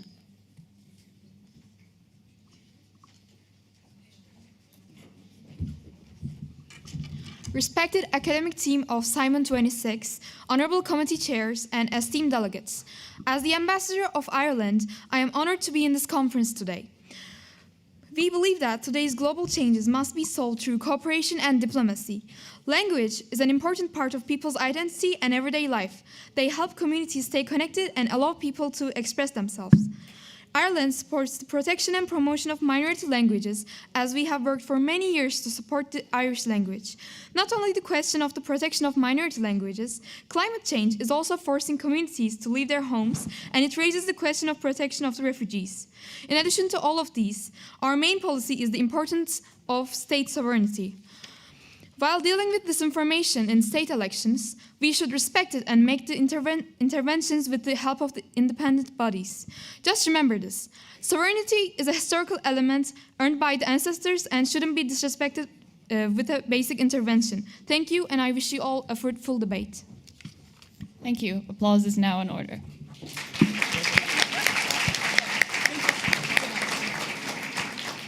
The next group of ambassadors will be Italy, Japan, Jordan, Kenya, Latvia, Lebanon, and Luxembourg. We will now be entertaining rights to reply. Please don't raise your placards until said so. We will now be entertaining rights to reply. If there are any such points on the floor, please raise your placard now.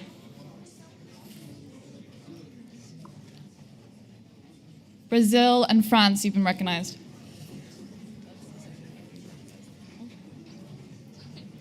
Delegates, there's distinct murmur on the floor, please. This question is directed toward India. How does your delegation justify its position on social inequality, considering existing inequalities within its own society?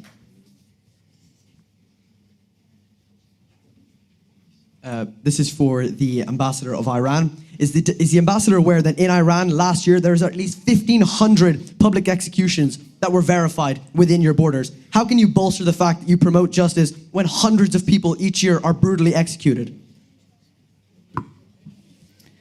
Thank you. Ambassador of Italy, you may approach the stand and commence your opening speech.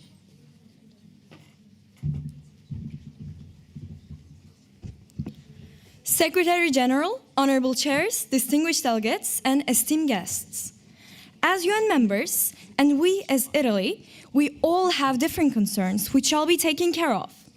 These are all worldwide issues which have an extremely significant impact on our people's social and political life that may lead to disturbance of peace and preconceptions due to thought-provoking actions.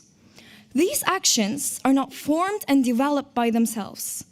They are formed by not following the ruling of law authorities, ignorance of human and animal rights, spreading false information in the media, harming the environment, and much more. These are only some of the issues we delegates have to come up with a solution for.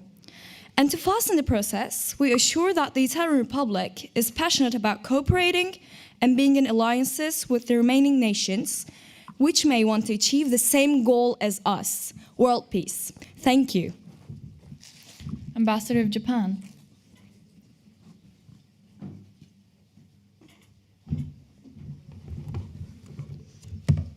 Secretary General, Honorable Chair, distinguished delegates, and esteemed guests. The delegation of Japan is honored to participate in this conference. In an increasingly interconnected world, no nation can prosper in isolation. The challenges we face transcend borders, and their consequences are felt beyond any single country. We are citizens of our world, each with different purposes. The delegation of Japan acknowledges the pressing issues at hand and stands ready to improvise solutions. Japan encourages all delegates to speak in unison. Our job is not to pointlessly debate. It is to help this bleeding world. However, the delegation of Japan believes that in the progress of overcoming these difficulties, transparency, cooperation, mutual respect, equality, and justice is required among any and all. We remain dedicated to strengthening multilateral institutions, including the United Nations, and promoting a rules-based international order. We emphasize the importance of sustainable development, economic resilience, international security, and the protection of human security. We ask everyone to take action for the better of humanity. Let us make a difference. We leave the member states with the question, if we wait for the right time to take action, when will that be? Thank you. Thank you. Ambassador of Jordan. Delegates, there's a distinct murmur on the floor. Please be quiet. Honorable Chair, fellow delegates, respected guests. Time and time again, the world continues to face serious conflicts and humanitarian crises that threaten peace and human dignity. In such situations, it is our job as the United Nations to work to build peace, stability, and security. Such a case can be seen happening clearly as the Democratic Republic of Congo continues to face a serious humanitarian crisis, one of the worst to date. The Hashemite Kingdom of Jordan believes in the Congolese people's right to peace, disarmament, and security. We are of the belief that the Democratic Republic of Congo's peace and security can be accomplished through the United Nations' collective efforts. Jordan believes that lasting peace and stability in the Democratic Republic of Congo can be achieved through international cooperation and the collective efforts of this organization. Through aiding the Democratic Republic of Congo and international pressure for a lasting peace deal, significant progress can be made. A future of peace is possible for Congo, and Jordan is willing to support it. Thank you. Ambassador of Kenya, please refrain from applause until the end of the group.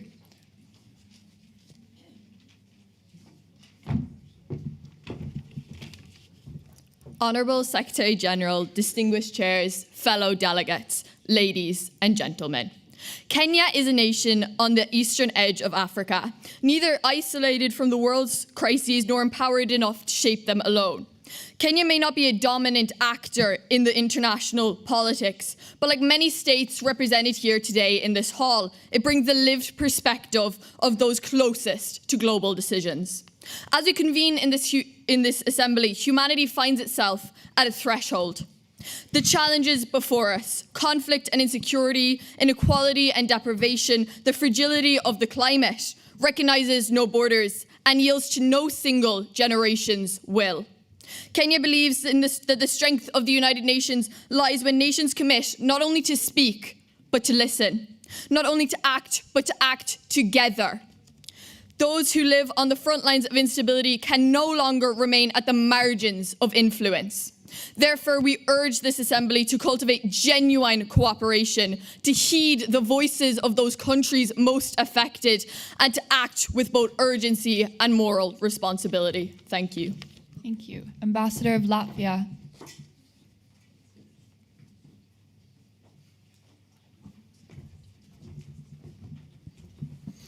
Good afternoon, fellow delegates, honourable chairs and esteemed guests. Delegates, the United Nations was founded on the basic fundamentals of member nation cooperation, and that's precisely what we're here to do today. It is vital that we follow the UN Charter and its mandates. We also would like to thank our host today, St Andrews, for hosting a truly prestigious conference. The world today is divided in both essence and practicality. As we see, the United Nations has failed. We have failed our mandates of cooperating successfully and making lasting peace. It is beyond vital that we do not follow the mistakes of the United Nations today, that we encourage ourselves to prevent another mistake like happened in Gaza. 50,000 dead or injured Gazan children is unacceptable. Through communication and positive work in committee, we hope we can reach simple solutions to help all parties involved. Thank you. Ambassador of Lebanon.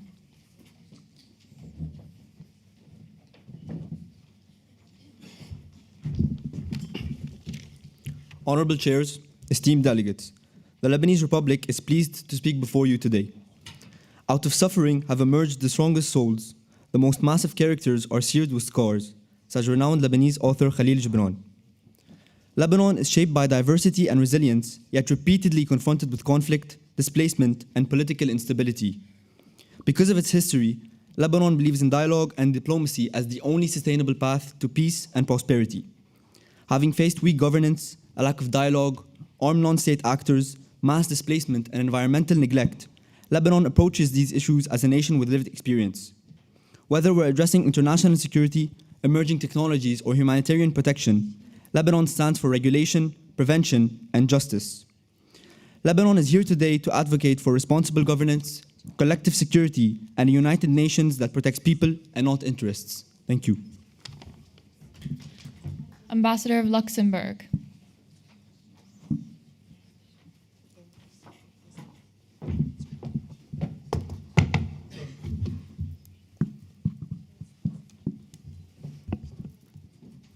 Honourable Chair, esteemed delegates, an avid supporter of UN policy and a proud founding member of the EU, the Grand Duchy of Luxembourg has always valued transnational cooperation while also remaining highly active in innovation and progress.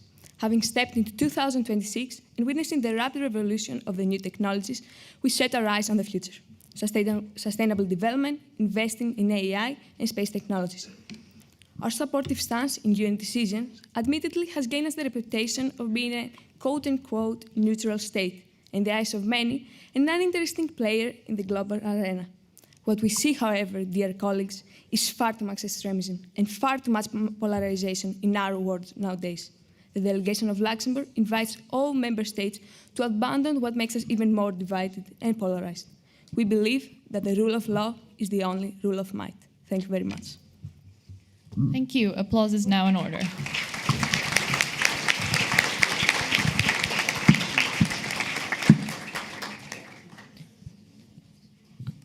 We will now be calling up the next group of speakers.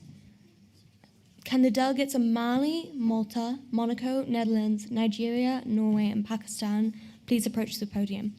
We will now be entertaining 2 rights of replies on the previous set of speakers.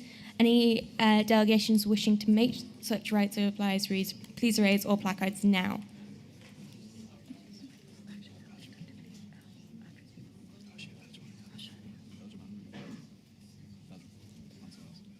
Belgium and Venezuela.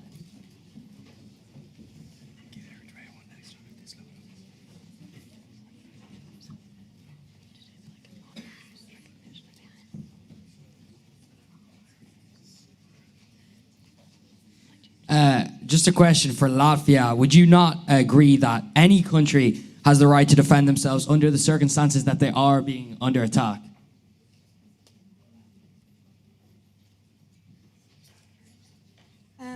Lebanon mentioned how dialogue is necessary to solve international issues. However, how can they say this when free speech rights are not fully present within their own country, as groups such as LGBTQ+ groups do not have equal free speech rights?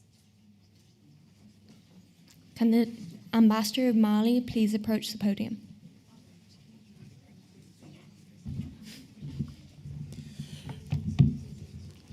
Honourable Chairs and distinguished delegates, the Republic of Mali stands before this Assembly proud of our resilience to international unity.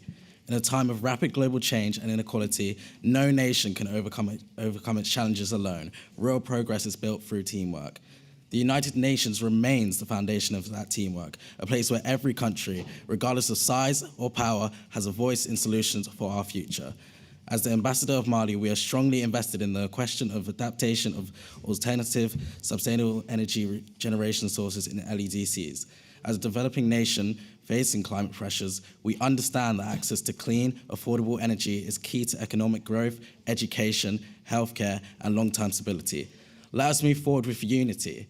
Let us move forward with ambition and pride in what we can achieve together. Thank you. Thank you. The Ambassador of Malta.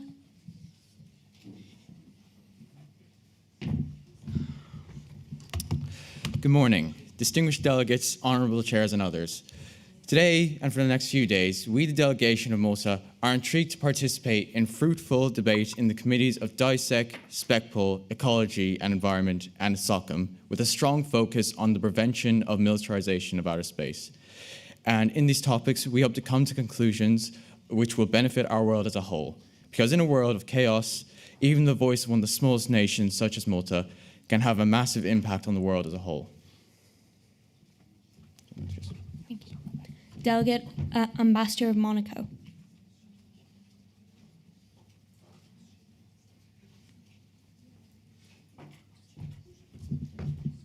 Secretary General, President of the General Assembly, distinguished delegates and guests, the Principality of Monaco is honoured to stand before the Assembly today. As one of the smallest nations in the world, we understand that change does not come through military strength, but through cooperation, diplomacy, and communication. As a coastal state on the Mediterranean Sea, we are already feeling the impacts of rising sea levels, maritime pollution, and biodiversity loss.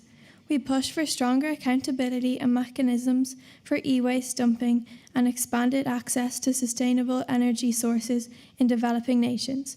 We look forward to collaborating over the following days to create effective solutions to the rising issues of our world. Thank you. Can the delegate of Netherlands approach the podium?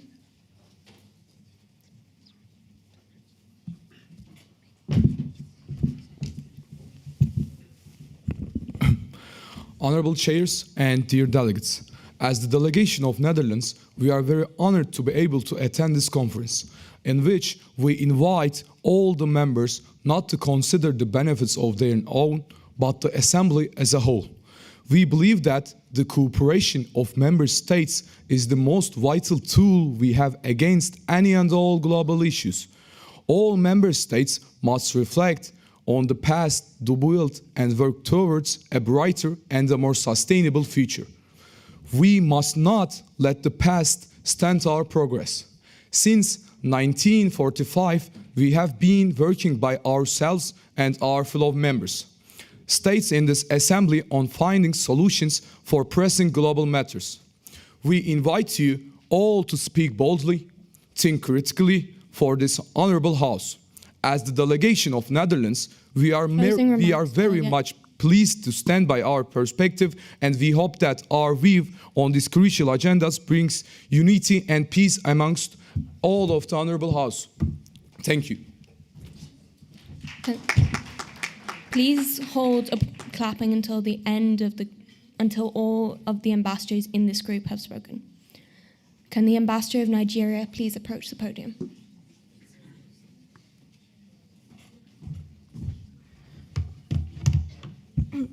If you want to go fast, go alone. If you want to go far, go together. Honorable chairs, distinguished delegates, Nigeria is a nation shaped by resilience, by diversity and ambition.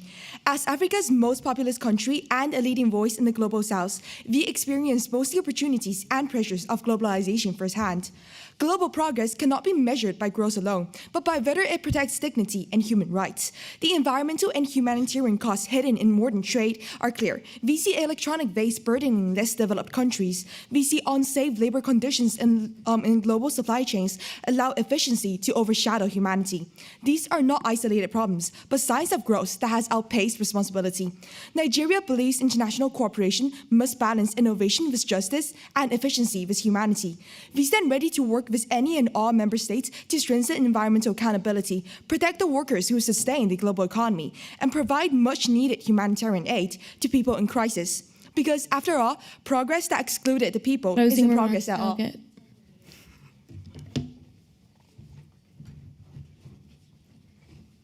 Can the ambassador of Norway please approach the podium? Delegates, there is a slight murmur on the floor. Please give all delegates the respect they deserve when speaking. Honorable Secretary General, esteemed chairs, distinguished delegates, and respected advisors, it's a great honor for the Kingdom of Norway to be welcomed in this assembly by you all and to be able to address such a distinguished audience. Since 1945, the Kingdom of Norway has been an advocate in dealing with global issues. We are truly grateful to stand before you in this assembly, not merely as delegates, but as individuals who believe in the power of dialogue and cooperation. We are here because the challenges before us, from threats to peace and security to questions of technological responsibility, human dignity, and the protection of our environment, they affect our real lives and our shared future. As the Norwegian explorer Nansen once said, the difficult is what takes a little time. The impossible is what takes a little longer. The delegation of Norway wishes this conference be a place where respect shapes debate, where openness shapes understanding, and where collective ambition shapes meaningful solutions. The Norwegian delegation wishes all you fruitful deliberation and the very best of luck throughout the conference. Thank you.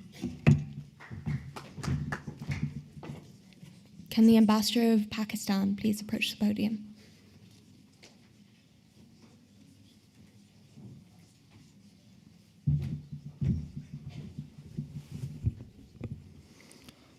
Honourable Chairs, distinguished delegates, and esteemed guests, the Islamic Republic of Pakistan is honoured to address this General Assembly. We meet at a time of profound global uncertainty, marked by conflict, climate crises, and economic instability, as well as widening instability.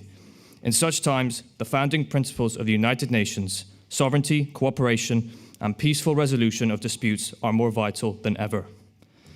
Pakistan firmly believes that multilateralism is not a choice, but a necessity. No nation, regardless of its strength or wealth, can confront today's challenges alone. From food insecurity and energy shortages to terrorism and climate change, our responses must be collective, inclusive, and just. As a developing country of over 240 million people, Pakistan understands the aspirations and the struggles of the global south. We call for a fairer international financial system, one that ensures equitable trade, meaningful debt relief, and sustainable development financing. The Sustainable Development Goals must move beyond our promises on paper and become real progress in the lives of our people. Pakistan reaffirms its commitment to international peace and security. We support dialogue, diplomacy, and respect for international law as the only sustainable path to resolving disputes. We stand for the right of all peoples to dignity and self-determination. Distinguished delegates, let this assembly not be divided by power and politics, but united by our shared humanity. Thank you. Thank you, ambassadors. Clapping is now in order.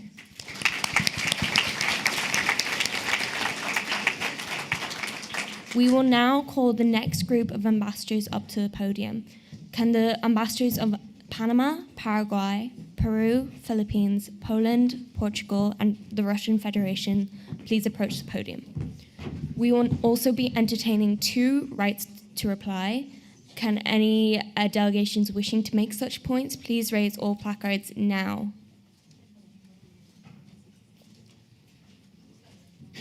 Algeria and Kenya.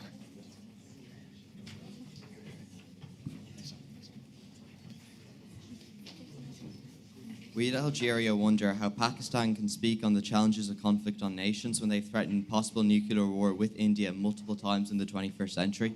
Thank you. Netherlands, you emphasize cooperation with member states as a major priority for your delegation, yet in practice you've faced significant scrutiny regarding your compliance with international obligations and cooperation with UN-related frameworks, such as last year providing fighter jet parts to Israel, despite rulings that these parts could be used in war crimes. How can your delegation credibly claim to prioritize cooperation while acting in defiance of international legal rulings and UN-aligned obligations? Can the Ambassador of Panama please approach the podium?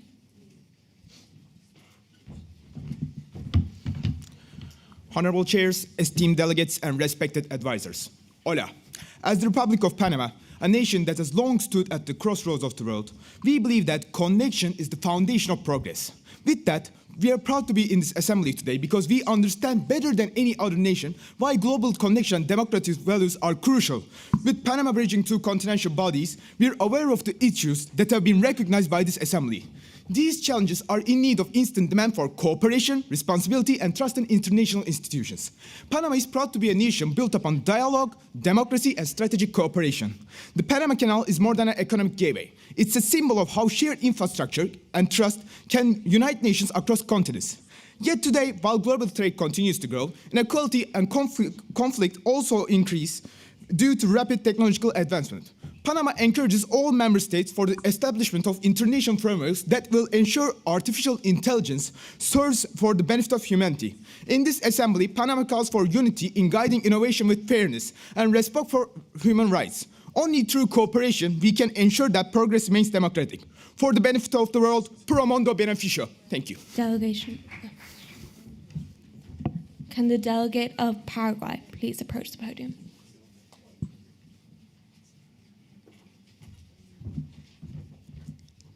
Honourable Chair, distinguished delegates and esteemed guests, the delegation of Paraguay is very pleased and honoured to be here at the St. Andrews International Model United Nations Conference. In times of war, injustice and uncertainty, connection is a staple for all nations. We believe strongly in narrowing the economic divide between developed and developing nations, the prevention of AI replacing the human workforce, the protection of minorities, the prevention of the use of AI in the democratic system, and the prevention of the militarization of outer space. We as a country are looking forward to communicating with our fellow delegates to ensure efficient solutions to these important topics that result not only in progress and security for Paraguay as a nation, but for all nations worldwide. As the saying goes, a rising tide lifts all boats, and the ideals of courage, integrity, and most importantly, cooperation will help us to shape a future that benefits Closing all remarks, countries, delegate. whether developed or developing. Thank you. May the delegate of Peru approach the podium.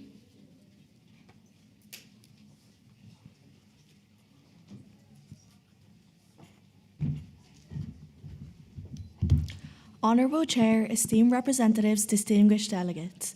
We, the delegation of Peru, stand as a nation where ancient heritage and modern ambition walk side by side. From the wisdom of our indigenous cultures to our growing role in global trade, we bring spirit resilience, cooperation, and respect for the earth. We are committed to sustainable development, cultural dialogue, and economic partnership that benefits not only our people, but the wider international community. We as a country speak the voice of a nation rooted in history yet unafraid of the future, ready to turn shared challenges into shared progress. We extend our hand and partnership, and we look forward to building a more inclusive and sustainable future with you. We believe true leadership is not measured by power, but by these bridges we build and the hope we leave behind. Peru comes to this forum not only to be heard, but to shape what comes next. Our message is simple. Cooperation is not ideal, it is the path to work that works for all. Thank you. Thank you. May the delegate of Philippines approach the podium.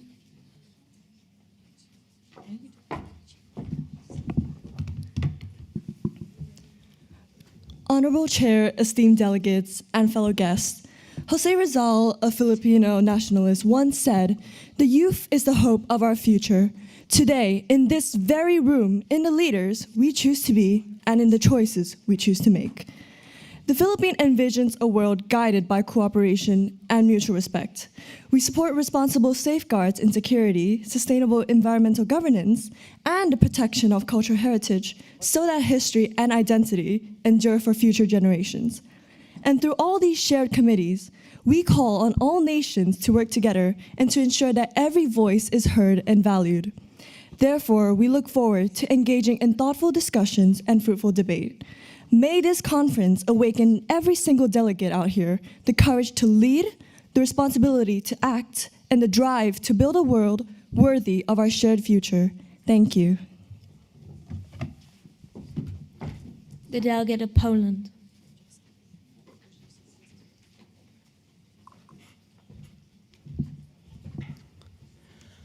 Honourable chairs, fellow delegates, distinguished guests, and esteemed president. The Republic of Poland is honoured to stand before you all today. Poland has had the great gift of being able to develop into a strong and valued nation in the Western world since the collapse of the USSR. However, in recent years, this system has come under threat, whether it be from rampant Russian aggression and misinformation, lack of certainty in alliances and trade, or the growing threat of AI.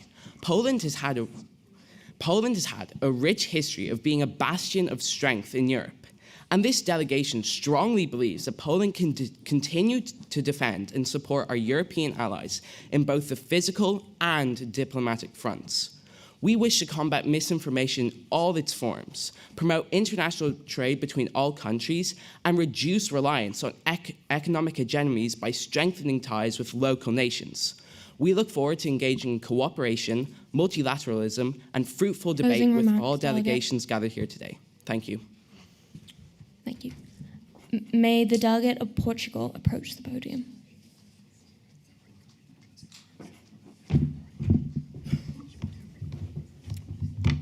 Secretary General, honorable chairs, distinguished delegates, and esteemed guests.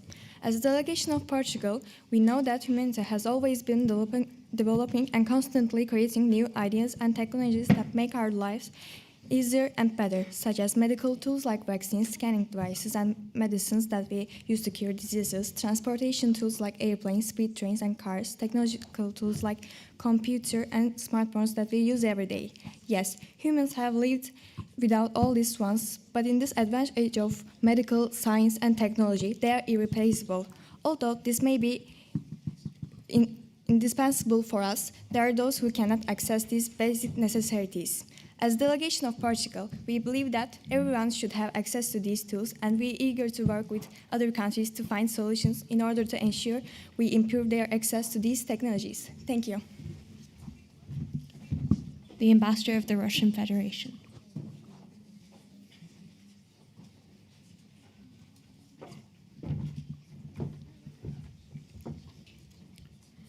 Honorable chairs and distinguished delegates, at the center of Russia's position is the idea of upholding state sovereignty and emphasizing cooperation with many well-developed and developing countries. Russia maintains that meaningful progress does not come from global mandates, but from meaningful cooperation rooted in regional and local partnerships. Strong economies are not built by imposing Western models, but by empowering local industries, local innovation, and local research institutions. The Russian Federation calls for cooperation that is both practical and respectful, where countries can choose, where nations strengthen their regional economies, ensuring that progress helps humanity instead of hindering it. Progress must not be measured by how fast technology advances, but rather whether nations retain the freedom to choose what that progress means for their countries. Thank you. Thank you. Clapping is now in order.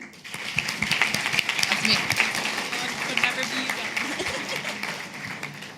We will now be moving on to the next set of delegates. Can the delegates of Saudi Arabia, Sierra Leone, Singapore, Slovakia, Spain, Sudan, and Sweden please approach the podium? We will also be entering 2 rights of replies. Please lower all placards until we give you permission. Please lower all placards. Please raise all placards if you wish to make a right to reply. Eritrea and Estonia, you have been recognized.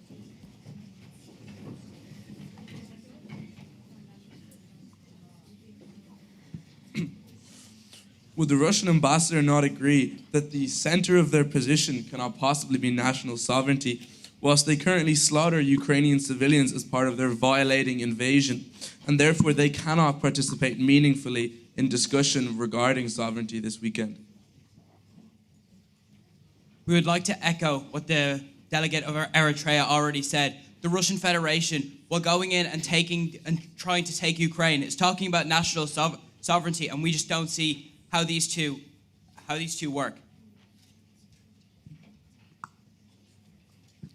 May the Ambassador of Saudi Arabia please approach the podium.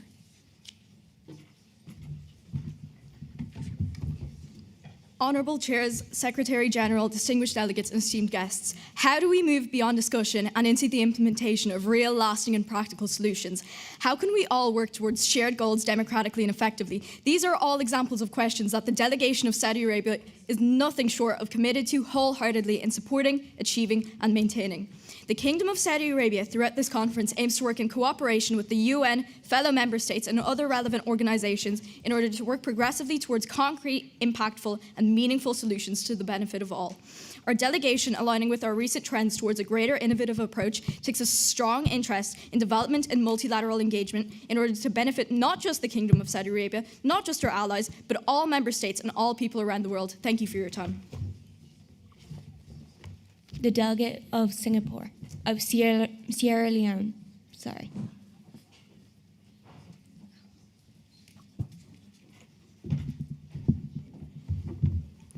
Secretary Generals, Presidents of the GA, distinguished delegates and guests. We, the delegation of Sierra Leone, stand here today as a nation attempting to emerge from years of economic, social and climate-related struggle. Like our fellow African nations, we have too often had solutions and policies pushed on us by other wealthier nations. However, these solutions often are designed elsewhere, shaped by priorities that do not reflect the reality here in Sierra Leone. It is time LEDCs like ourselves take a seat at the table and work together to create practical grassroots solutions that truly work. The delegation of Sierra Leone looks forward to fruitful debate on topics such as peace-building efforts in DRC, a conflict we can empathise with, forced displacement of climate change refugees, an issue currently escalating in our own country, and e-waste dumping, yet another problem that unites West African nations. The delegation of Sierra Leone is delighted to have the opportunity to engage in meaningful discussions and work alongside all member states to build a future that is peaceful, sustainable and inclusive. Thank you. Delegates, there is a distinct murmur on the floor. If we can hear you, then it's a problem. The Ambassador of Singapore.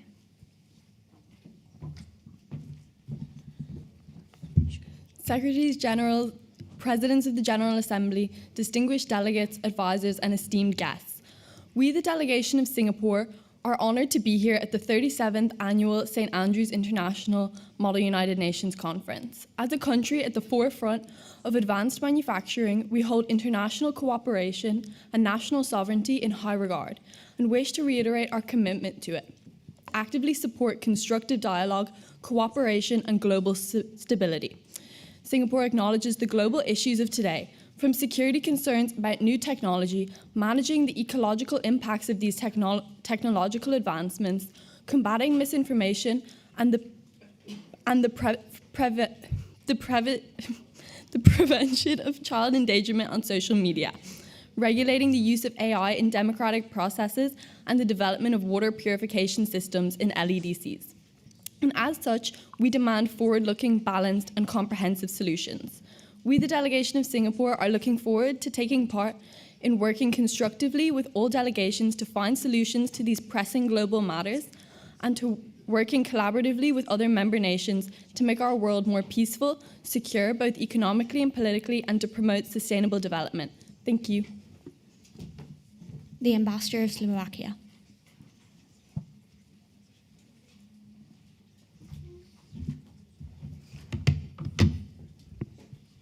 Secretaries General, Presidents of the General Assembly, distinguished delegates, advisors and guests.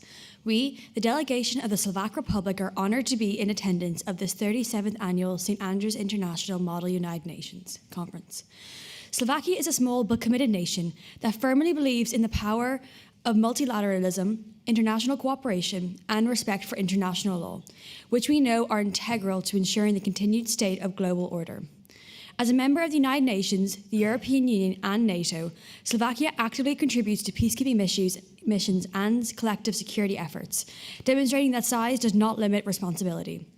We hold the ideas of innovation, sustainable development and economic cooperation in high regard, as these are actions that will further ensure long-term stability.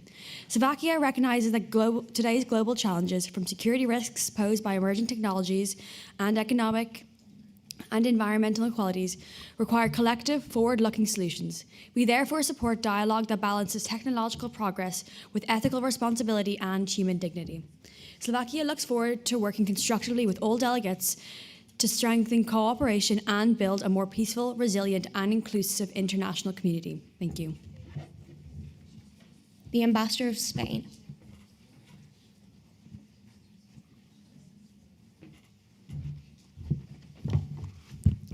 Honorable board members, distinguished delegates, the delegation of Spain is honored to be present in this esteemed conference.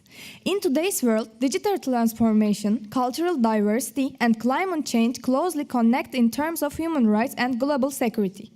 Spain recognized that misinformation spread on social media platforms weakens democratic process and reduces trust between societies.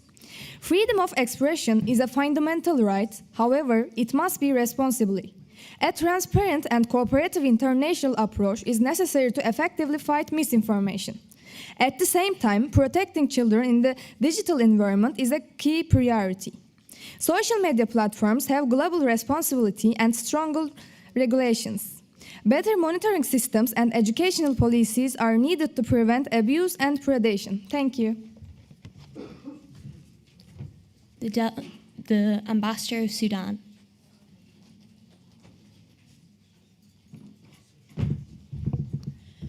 Secretaries General, Presidents of the General Assembly, Chairs, Delegates and Guests. We, the Delegation of Sudan, are delighted to be here at the 37th Annual Saimun Conference. As a nation that has faced conflict, economic hardship and the urgent need for sustainable development, Sudan understands that peace and progress go hand in hand.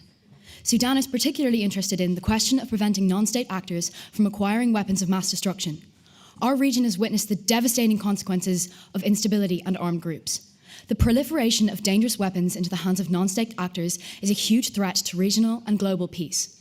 Sudan calls for stronger international cooperation to prevent risk because in today's time of great turbulence, nations must work together to foster peace and security for all.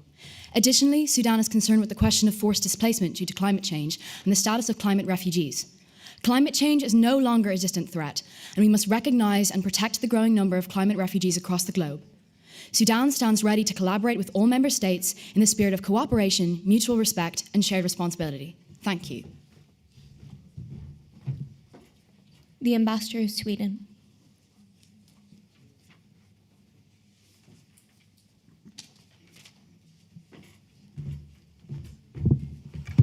Hi, Honourable Chair, delegates and esteemed delegates. We as a Kingdom of Sweden stand strongly before you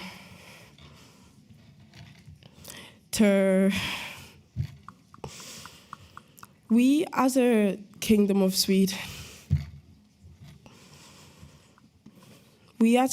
Sweden stand before you here for our strong belief that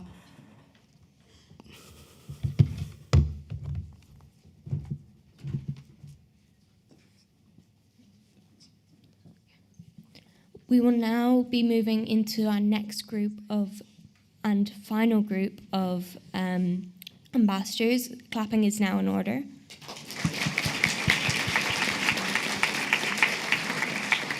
We will also be entertaining 2 rights of replies. Please lower all placards.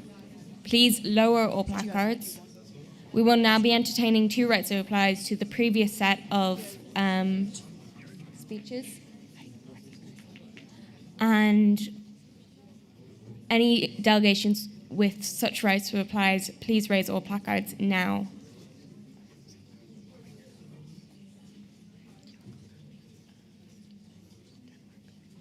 DR Congo and Denmark, you have been recognized.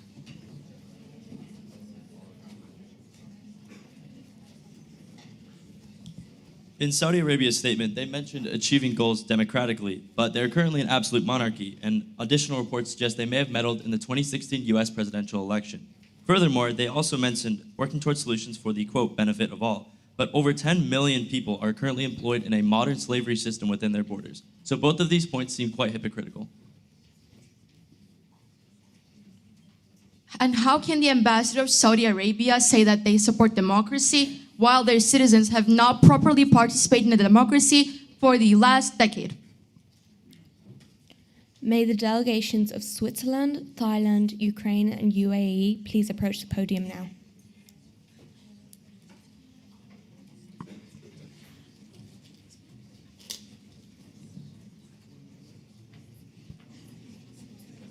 Delegates, there is a distinct murmur on the floor. This is our last group of speakers that we will get through, and then we are done. So please give them the respect they deserve. The Ambassador of Switzerland.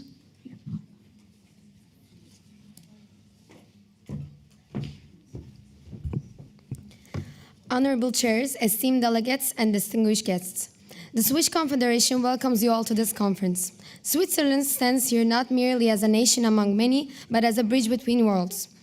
Nestled in the heart of Europe, our identity is built upon the pillars of permanent neutrality, humanitarian tradition, and active mediation. In an era where geopolitical tensions often overshadow the necessity of dialogue, Switzerland remains committed to being the green table of the world. Whether it is addressing the complexities of international security or pioneering sustainable development, our goal is simple: to turn confrontation into collaboration. We believe that peace is not just the absence of war, but the presence of justice and stable institutions.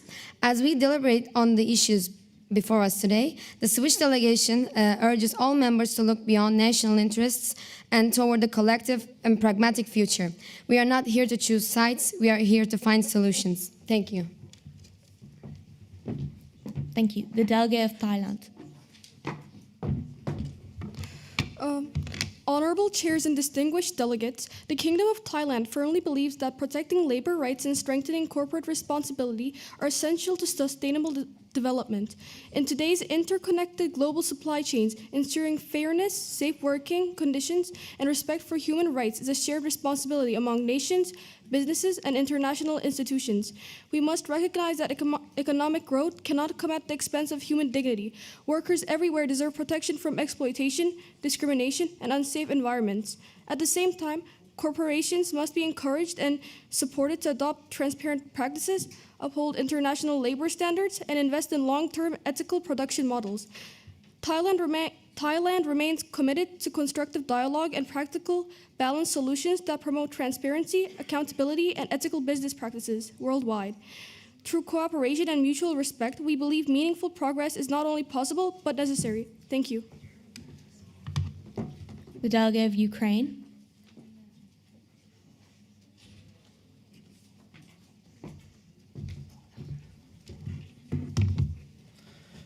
Secretaries General, Presidents of the General Assembly, Honorable Chairs, fellow delegates. The delegation of Ukraine stands before you today to address some of the challenges facing our global community. Ukraine speaks from the reality of a brutal, unprovoked aggression from Russia.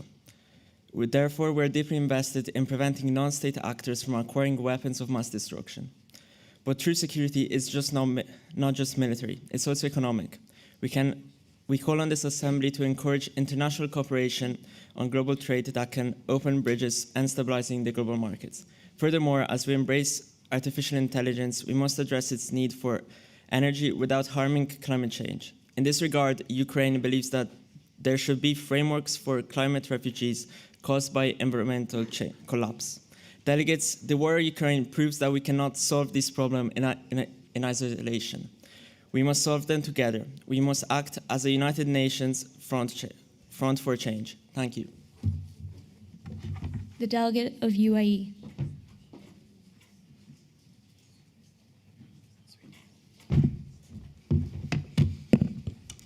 Honorable Chair, esteemed guests, fellow delegates. We as the United Arab Emirates are a nation shaped by resilience, cooperation, and a belief in progress. In just a few decades, our country has transitioned from a small federation into a global place for trade, innovation, and dialogue. This transition occurred not in isolation, but in cooperation. Today, the UAE wishes to highlight two urgent priorities, which are the lack of sustainable development and a healthy environment. Climate change is not a distant threat for the future. It is a present reality, particularly for nations in difficult regions like ours. We believe that the transition to renewable energy, investments in sustainable technology, and international cooperation are essential. Sustainable development must remain at the heart of the agenda. Meanwhile, lasting peace and stability in our region requires dialogue, de-escalating approaches, and collaboration from both sides. The UAE strongly supports diplomatic solutions and inclusive development as foundations for security. We are honored to be here today, and we call upon all nations for cooperation. Thank you. Thank you. We now call the delegate of Sweden back to the podium as she was having technical difficulties with her laptop. Hi, honourable chairs and esteemed delegates. The Kingdom of Sweden stands guided by a simple but powerful belief. Lasting peace is built not through domination, but through dialogue, diplomacy, and respect for international law. At a time when global tensions are rising and multilateral cooperation is tested, Sweden is proud to represent a nation committed to peace, multilateralism, and the protection of human rights. We believe that sovereignty must be respected, civilian populations must be protected, and conflicts must be resolved through peaceful negotiation rather than escalation. We, as the delegates of Sweden, aim today not to get our ideas passed, but to work well with others to create the best possible solutions that benefit and reward everyone. Sweden looks forward to working well with our Nordic European neighbours, such as Norway and Finland, and further international allies in search of world peace and global collaboration. And remember, the only thing more powerful than hate is love. Tusen tack.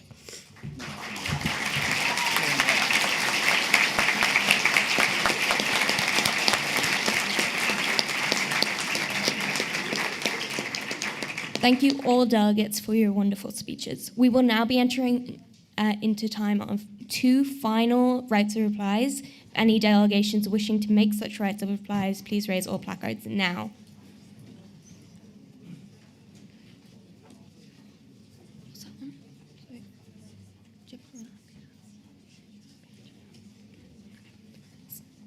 The delegations of Zambia and Japan.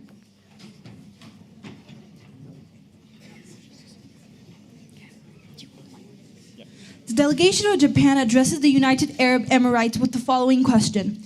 How can calls for cooperation and democracy be reconciled with the monarchy ruling system in the UAE, where the civilians continue to endure limited participation in politics and the injustice of the country's citizens and the immigrants' laws? Is this the so-called healthy environment the delegates seeks?